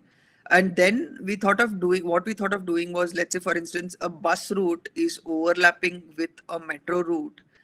Does it make sense for us to integrate them and then look at creating certain trunk lines where we say that we distribute the different transport modes based on reconfiguration of these trunk lines? Let's say the trunk lines could be used by metro primarily, and then it could be a few buses which run on these core trunk lines, and then we distribute other set of buses into the subsidiary routes which is over and beyond this these trunk lines. What serves an advantage here is not to really look at 100 or 50 buses running across the same route and populating that road and having the passengers along that, or rather incentivizing use of metro rather than using only buses while the metro route already exists.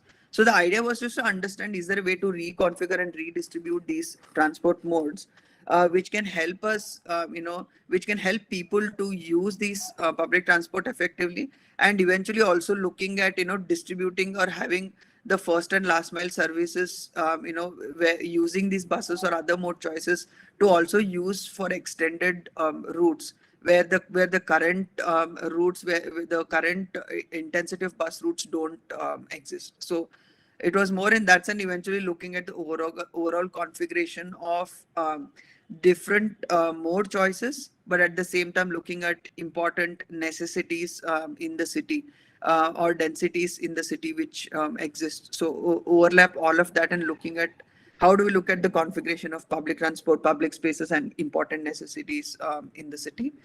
And what we also try to do was, when we're talking about larger city scale, it is not always about long term, but there are a lot of ways we could use intermediate or immediate interventions, like developing streets, developing public spaces, keeping in mind the public health and safety as an important criterion. Look at how do we reconfigure public spaces and streets in the city in a way that they become safe for pandemic usage. And these were examples primarily in Fort Kochi which we tried, but these can definitely be adopted across different public spaces in the city, right from bus stations to Roro Jetty entry exit, how people sort of reorganize themselves while boarding and alighting buses, and also how do we treat different junctions as well as vending zones and public spaces in the city. I don't want to dig into details of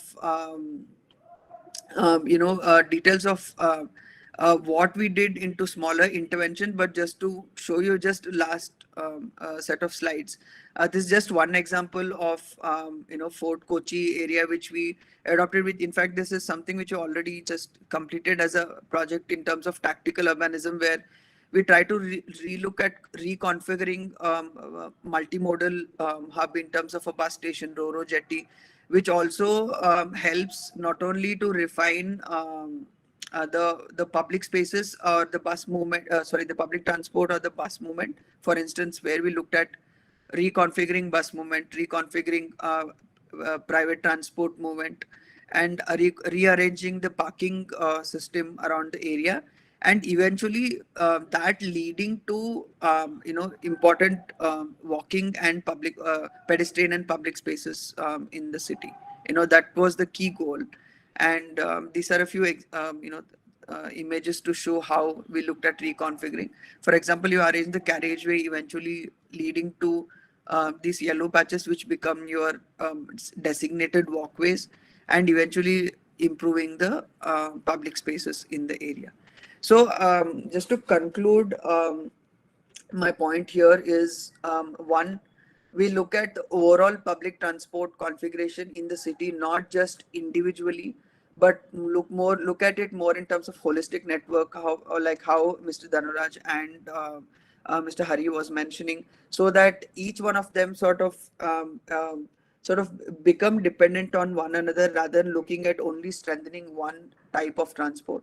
And second is looking at the whole aspect of first and last mile services, where the moment we strengthen those, and especially modes like cycling, walking, and IPT services, that will automatically strengthen the need for public transport in the city, and not only within the central core, but also looking at the larger peripheral areas or the outer areas of the city. Yeah. With that, I would like to conclude my talk. Thank you. Thank you very much. Now I would like to invite Aparna Vijaykumar. She's Program Manager of Electric Mobility with the Sustainable Cities and Transport team at WRI India. She had worked a lot of projects here in Kerala with a focus on urban transport and development. Over to you. Aparna, Thank you, over Mr. to you. Thank you, Mr. Shine Anthony. I hope you can hear me and see me. Yes, perfect. Thank you. So yeah, it is actually a great honor to be part of this conversation with Dr. Dhanuraj and Rupa and my colleague Rajiv. And thanks to you, thanks to the Greater Kochi Development Forum, KMRL, and St. Xavier's College for inviting us and to be part of such a timely and one of the most important conversations that we need to have in our times. So with that, just to talk about public transport in Kochi. Even though Kerala, we are probably one of the most richest group of people living in a state, but in Kochi, studies shows that we have around 75% of our passenger traffic is carried by buses. So that means these buses are only around 14% of the total vehicular volume. And this essentially, when you flip this, we get the number of cars. So around 40% of the population itself is cars, but it carries only around some 10% of the passenger trips. So that being said, and this is pre Kochi metro numbers. So we see that 3/4 of our passenger trips are being satisfied by buses in Kochi, and this number would have risen. We have now we have two phases and of the Kochi metro operational, and these numbers of course would have risen over the past few years. So just to understand this whole situation, a majority of the public transport users in our city are captive users. So these are users who have no other choice but to rely on public transport to get to their work, to get to their place of education, or even even to hospitals and such other emergency services as well. So that and are we providing the core are we providing them with affordable, convenient and comfortable public transport systems which are safe and accessible? So that needs to be a question that we all should be able to answer. So, and that being said, some of the core some of the uh, core ideas of public transport itself is accessibility. We saw Rajiv's presentation, and if one cannot, if any, if transport users cannot get to a bus stop or a metro station, comfortably, then the whole system becomes a failure, right? So that, and I would like to take some of Dr. Dhanaraj's points over here. Who does the planning for such kind of a holistic network that we heard, Hari sir and Rajiv mentioning about? So in Kerala, we have, Kerala is one of the very few states, or probably the only state which has actually implemented the 73rd and 74th Amendment of the Constitution to actually to give the decision making of various subjects to grassroots agencies like the ULBs. So that being said, in Kochi, I'm right now I'm talking about the Kochi municipal limits, the where we have around 6 lakh population residing. So in Kochi, if one has to plan for a bus route, or a last mile connectivity route, where one has to plan for auto rickshaw stands, or bus, where do you locate your bus stands? Does the Who does that decision making lie, right? So if you think that it is the municipal corporation, it is not so. So right now, municipal corporation has a say in transport infrastructure wherever they own their land.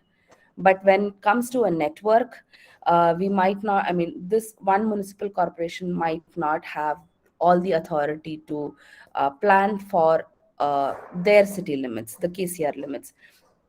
And that being said, we saw Hari sir's presentation, where the growth in Kochi, or when we talk about Kochi city, we cannot actually right now just limit ourselves to the Kochi city limits, right? It is not till Edapalli that that Kochi city remains. It is actually a whole agglomeration of the Kochi Municipal Corporation and the whole Greater Kochi Development Area, which actually goes down up to Alua in the north, and almost till Eramallur in the south. So that being said, this becomes again a huge institutional issue, right? We have so many ULBs who has a say in to the level of public transport, or the level of mobility infrastructure being given to their citizens. There are so many ULBs who come into the picture. Then there is the municipal, then there is the state road transport corporation, the KSRTC. Then in Kerala, most of our bus systems are provided by private operators. There would be around hundreds, or 500s of public private bus operators who comes into the picture. Then the auto rickshaw drivers who comes into the picture with last mile commute. Then we have public works department, then the local self government department. There are these multitude of agencies. It comes down to. So that is where I think the Kochi Metropolitan Transport Authority brings in that one umbrella approach to decision making. So that being said, it is I think each one of us who are present here, who needs to be aware that there is this one authority who is actually looking at a holistic solution to all the transport woes in our city. And that is the authority who needs to actually have a handle of all the data that is being collected, all the funds that needs to be uh, that needs to be used for transport in the city. So that is where an organization like Kochi Metropolitan Transport Authority comes into the picture as a planning, operations, and monitoring organization. So while the KMTA might not be operating all the buses or auto rickshaws in the city, but the planning definitely should go through KMTA in collaboration with all the ULBs who are within the jurisdiction, and all the other all the other departments which comes into the picture when we start planning for mobility. So that being said, I would also like to bring to our notice that right now in Kochi, we have a city development plan, a comprehensive mobility plan, an integrated public transport plan. Then we have a parking master plan. Then we have an integrated freight management plan, and even a master plan for non-motorized transport in the city. Uh, Kochi is quite blessed to have to have the support of agencies like CPPR, CHED, UITP, WRI, GIZ, and multiple other agencies who are actually willing to provide a lot of technical assistance to the city. But what happens once we have these strategy documents in place? So I think there is also that element of political will when it comes down to actual decision making at the ground level, right? So I would like to also give an example of the mayoral elections in Paris, where the mayor of Paris was elected.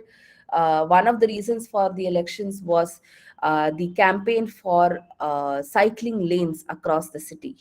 Or the mayor of Bogota, who's one of the major contribution not only for his own city, for the entire world, was one of the largest bus rapid transit systems in the world.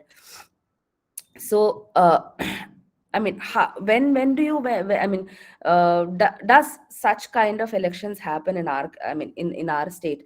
Like when do you think, like one of our mayor election campaigns, one of the core core campaign would be for that of public transport? uh, I think that shows that will show the willpower of the citizens of the city, as well as of our politicians. So I would suggest, like um, uh, um, forums like the Greater Kochi Development Forum should actually campaign for a holistic mobility solution for the city, and that needs to be part of our political campaigns as well. So I would like to and I would also like to uh, touch upon some of the aspects that was mentioned by Shri um, our the MD for inland navigation. Where he mentioned, like there needs to be some amount of incentivization for public transport, for to make to smoothen the use of public transport, as much as possible. But that being said, we also need to have some measures which would disincentivize private or personalized transport usage as well. As long as I can take my car and go to the city center and park freely on the side of any road, why would I use a bus or a metro where I need to actually walk into the metro station, buy a ticket, and then go 2 floors up and wait for probably 5-6 minutes for for a metro to actually come to me. But so why don't we also, we should also have this whole aspect of even disincentivizing personalized transport, wherein we can always think about strict strict parking norms, and even decongestion or condition pricing norms. So that is something that, very recently in the Trivandrum Master Plan for 2040, there are condition. There is a mention of condition pricing, which should come into effect if the master plan is actually taken forward. So these are some of the aspects that we need to think of in our state. In our city of Kochi as well. We cannot just start thinking of demand and supply, but also some amount of disincentivizing measures where we need to actually bring in these aspects as well. So that being that is one thing that that is one thing that I would like to put forth, is that not only looking at public transport planning, but also to look at some amount of incentive, and some kind of a carrot and stick approach to public and personal transports. Yeah, with that, I would like to end my what I've been what I was trying to say. I also agree with Swati, there are so many studies, and yeah, not the CMP, NMT, none of these are statutory. Even the CDP is not has not been approved, Swati. That is also that is also in a draft stage. But that being said, there is a GIS master plan which is actually being developed right now. But again, yes, the whole aspect of taking these documents to the public and getting statutory approvals for them, and also actually taking them onto ground would be a major aspect that KMTA can play a big role in. Thank you. Thank you very much. We had, all the four presenters have presented beautifully, and we had a wonderful discussion with regard to the opportunities and challenges with regard to the public transport system in Greater Kochi. And we have almost drained out of the time, and I'm not opening for the discussions. I'm really sorry for that, because our Hello, sir. MD. I think. Yeah. Hello, sir. I think Behara sir has joined.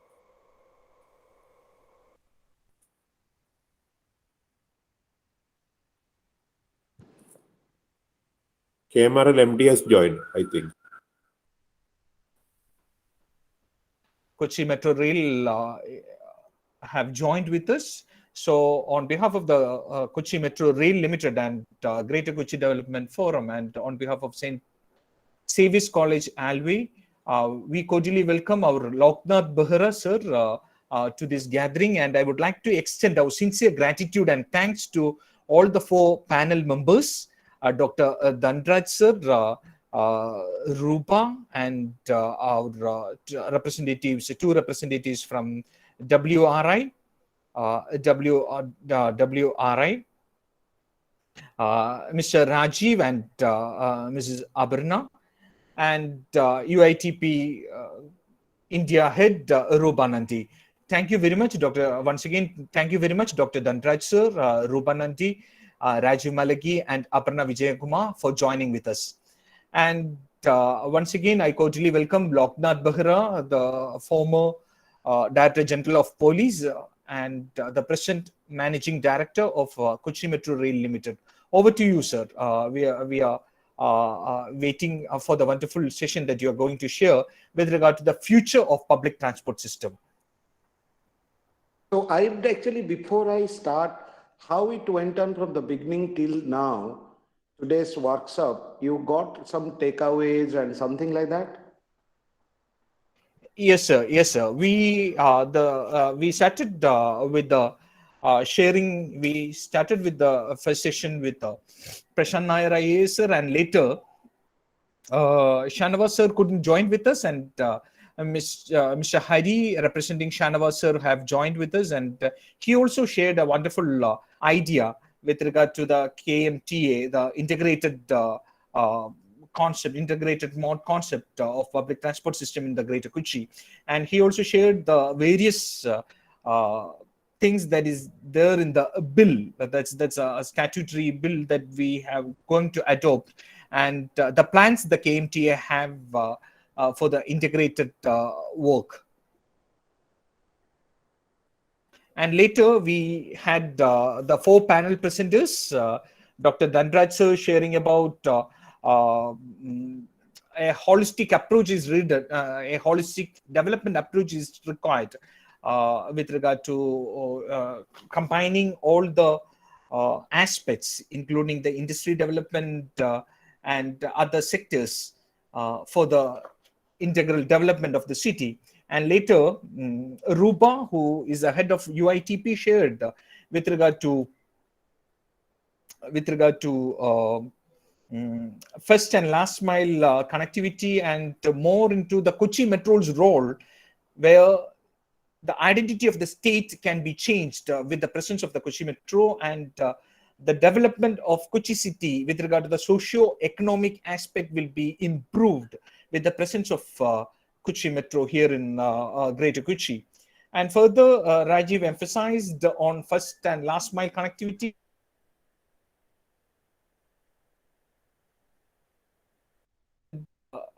Aparna, she shared with regard to the city development plan, and further she shared about integration of different plans, and the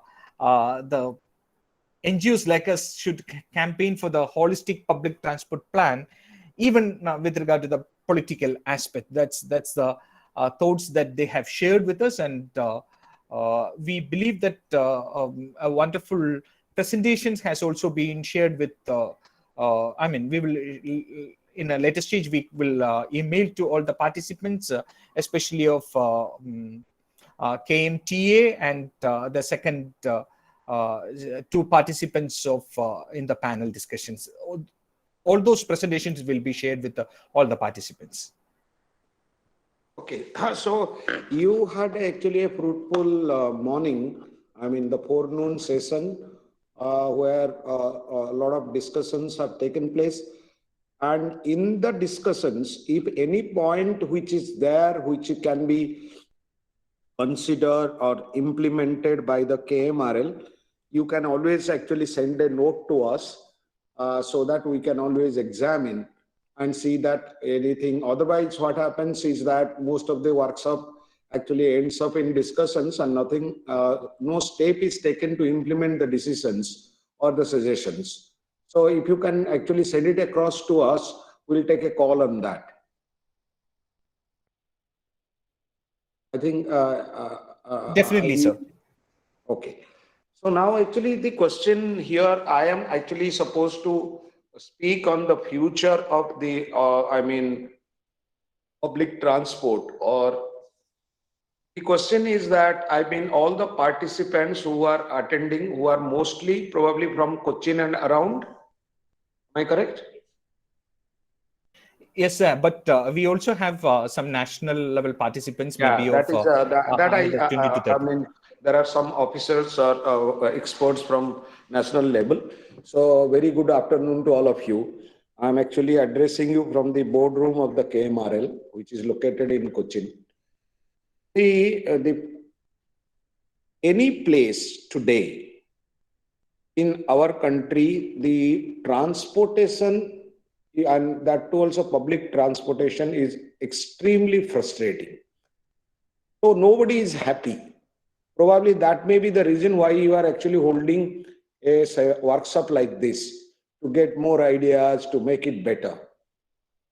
Years back, when in 1991, I, as a very young person, became the Commissioner of Police of Kochi. So that time I was 29-year-old and I was the commissioner. I stayed as a commissioner for more than 4 years. That time, I realized that the Cochin roads have already adjusted with their carrying capacity as far as vehicles are concerned. That means there were more number of vehicles, two-wheelers, four-wheelers, three-wheelers, motorized, than the capacities of the roads. And today, after say 30 years, we are actually in a very difficult situation. Now the population has grown, the vehicle numbers have grown, and everything is actually choked. Maybe actually, metro is helping a bit, but now not that much as it should have. So whether this kind of things will keep on in 30 years, if we have not seen much improvement as we should have seen, another 30 years, whether the situation will be worse. That is the question. I am not talking about the various technological issues involved in the future of transport. Today morning, we had a high-level meeting relating to introduction of the hydrogen buses in Kerala. And it may come through within another 8, 9, 10 months, and KMRL has been given the charge to actually steer it. So hydrogen buses are green, eco-friendly, versatile. It has got its flip sides also, but hydrogen buses are running in Paris, in London, other places. Now they will be shortly introducing that in Delhi and also in Delhi to Agra route. That's what I understand from the meeting. Now the question is, that is, you have seen diesel operated buses, then you have seen, and as far as public transport is concerned, even electric buses. Now you are going to see hydrogen buses.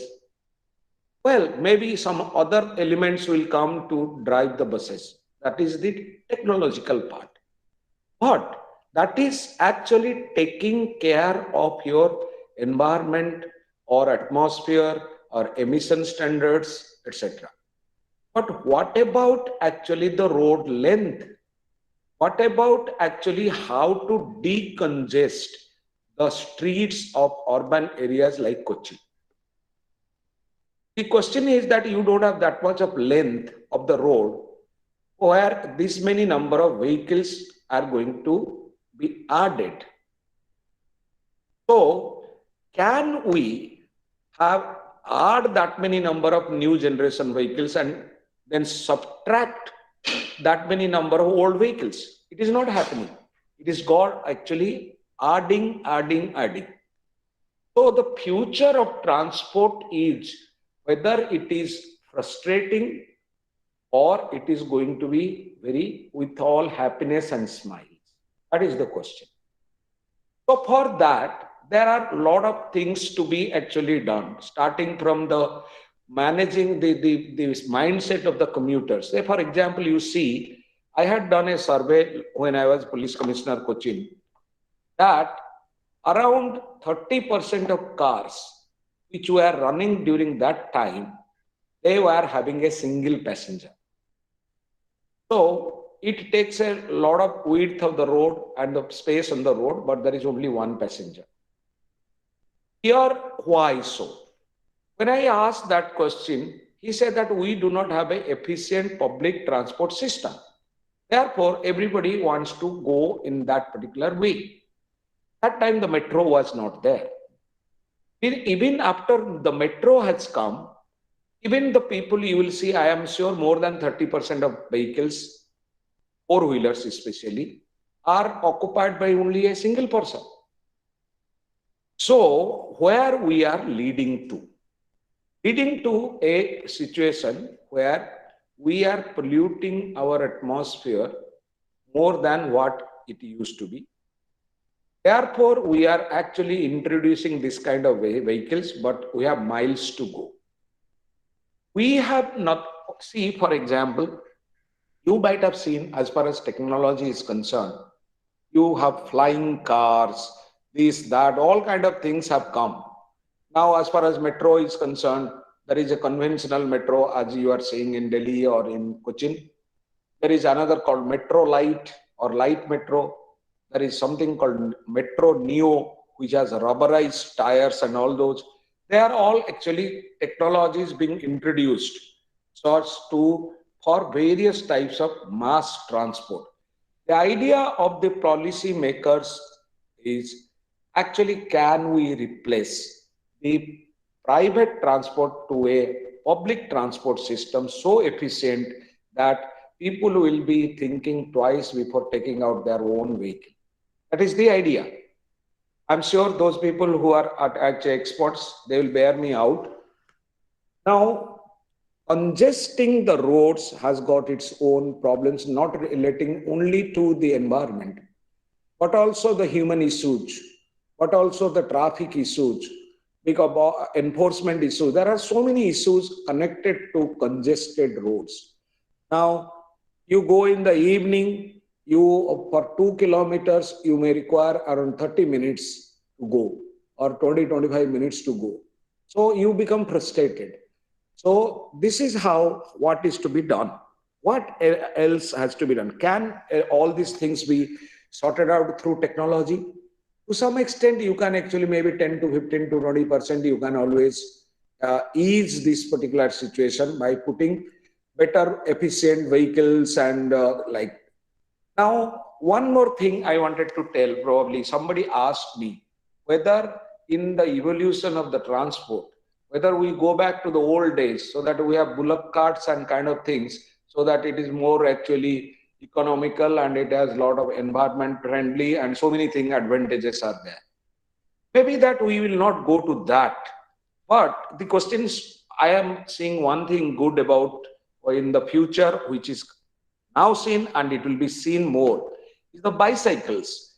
Now, earlier, bicycle was actually taken that it is actually symbol of poor people.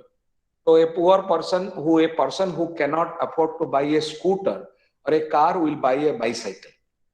But here now the question is that somebody sent me actually a photograph of a Apple cycle, whether it is true or not, I do not know. The Apple bicycle costs $6,000. And a BMW cycle, as you know, that it costs around 2.5 to 3.5 lakh rupees. There are cycles which I went to Decathlon and saw each one cycle costs even 90,000, which is much more costlier than even a scooter. But I'm not talking about, even you are also getting a cycle at 3,000 rupees, 4,000 rupees. And people are starting from the younger people to the older people are now finding a great interest in using bicycles. What is the advantage? Very environment friendly. It actually takes care of your physical exercise and well-being and wellness. And it is good to park. It doesn't take much space and easy to travel. It doesn't cause much of the traffic issues likewise. So can we, for an experiment, make Kochi a city of cycle? That was a dream which I thought.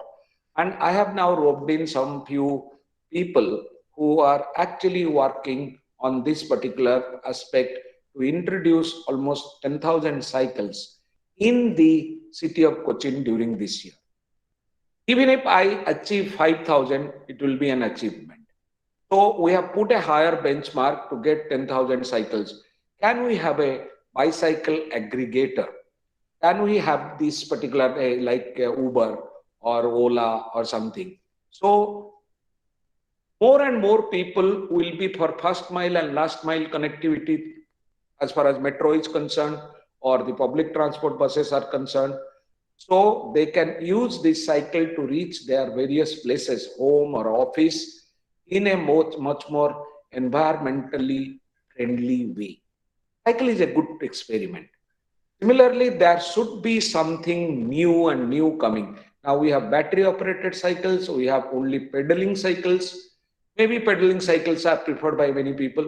Some people like the battery operated cycles. Well, ultimately it is green. These are green transport, it is good. Now the concept has come, the future of the transport will be, for the near future, will be either electric or hydrogen. This is what I am foreseeing. Maybe certain things like in boat and other things, solar power is used. We are now using a fusion boat in the water metro, and it is mostly electric, but there is a backup of also a diesel.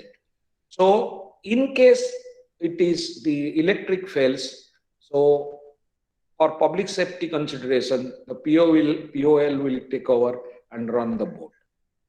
So now the younger generation, the students and teachers who are all attending this workshop must think about this, that what will be the future, how I can make today's frustrating transport system to be a system of happiness. I reach in time, I reach actually my near and dear one without any hassles, without polluting my atmosphere, without actually polluting the environment which is surrounding me, and I leave a better place for the children and the grandchildren. That is the actually future. I am not actually delving on those particular technologies which are all on experiment. Now you have said, you might have seen, you don't have driverless actually metro trains. You are now going to have driverless cars, which it will be all controlled by some kind of mechanism. You will have a lot of artificial intelligence embedded into the cars. So it will detect various things before, while going in auto cruise kind of mode. All these things are all there.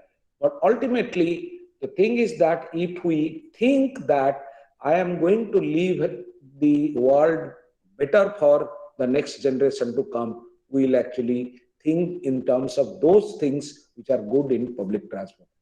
So thank you for actually giving me this opportunity, and it is good that some new ideas and other things will be taken by the forum, and we can always discuss. Discussion always gives some ideas, and the ideas can be also actually translated into realities, and the beneficiaries will be the people. Thank you very much. Thank you, and thank you. Thank you very much, Loknath Behra sir, on behalf of all the participants and all the different entities, on behalf of Greater Kochi Development Forum and on behalf of St. Xavier's College, Alway, we extend our sincere thanks and gratitude towards the Kochi Metro Rail Limited, and especially to the Managing Director, Loknath Behra sir, for giving us a wonderful opportunity to organize such a workshop with you, sir. Thank you very much, sir. And thank you very much for your presentation, sir. Just before winding up the entire session, I just want to share the day brief, especially with regard to the workshop on public transport and the last session of our program. That's an international outlook of public transport. I believe that my screen is visible and I'm audible.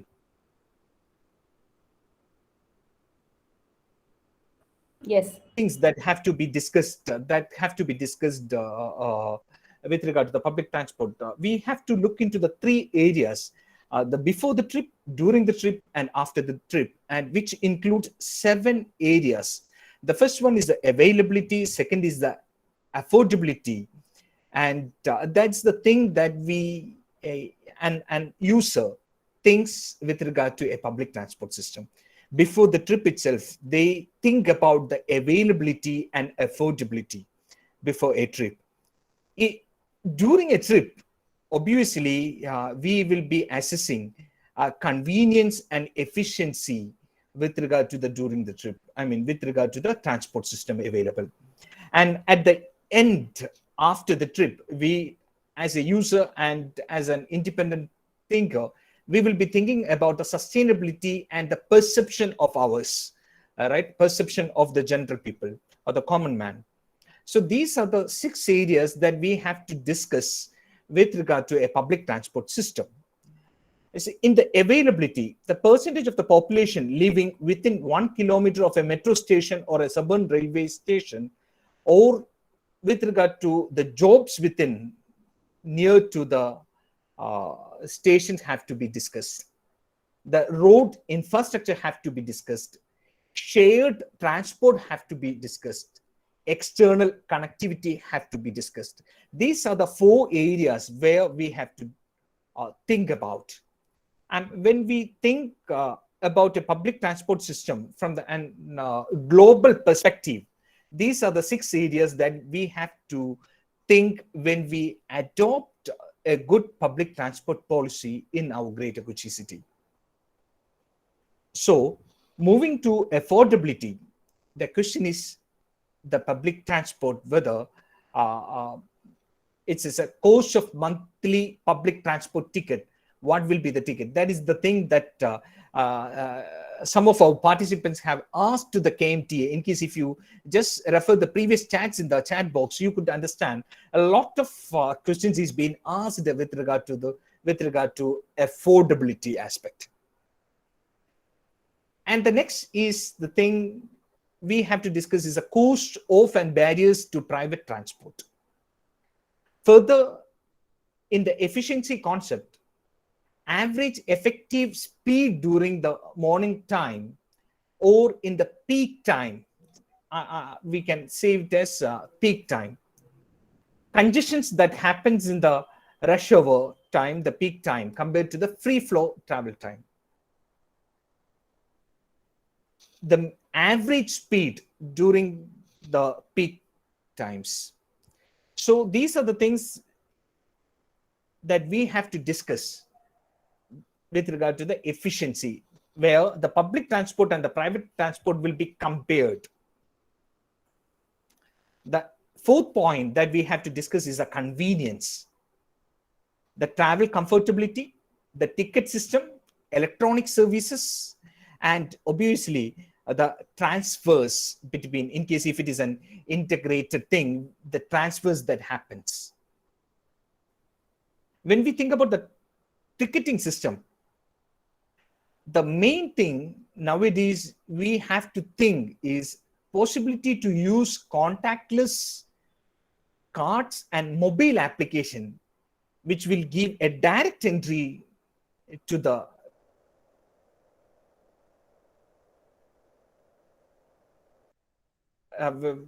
in the word, the transfers between the things, transfers between the public transport modes, transfers between the metro lanes, have to think in a different way. And availability of city-wide wayfinding system have to be implemented. That is the convenience aspect.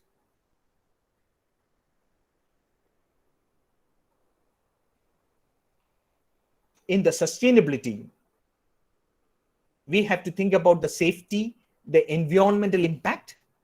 From the public perception, we have to think whether the users plus the common people, the general people, are satisfied with our public transport environment and infrastructure. Further, we have to go for a perceptional change with regard to the public transport system. I'm not taking much time. I would like to thank each and everyone who have been here from morning 10 till now. When we think from a international perspective, we have to work a lot.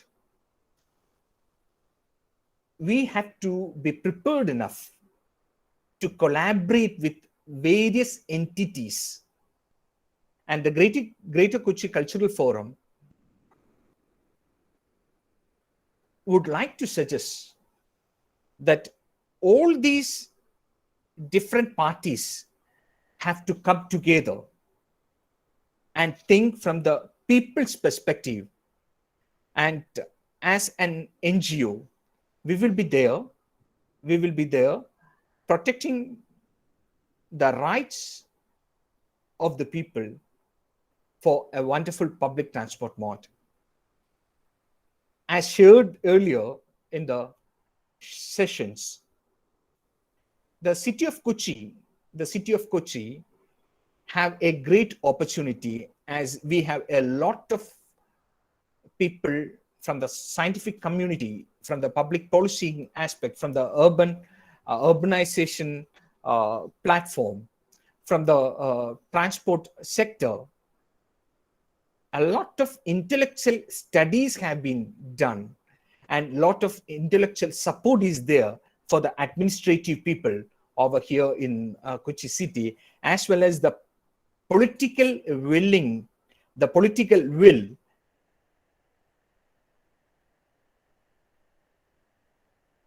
I believe that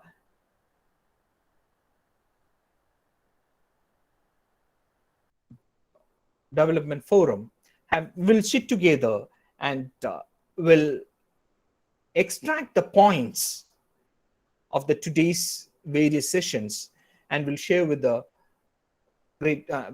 Kochi Metro Rail Limited. Before ending, I would like to extend our sincere thanks and gratitude towards the Kochi Metro Rail Limited, who had organized such a wonderful program,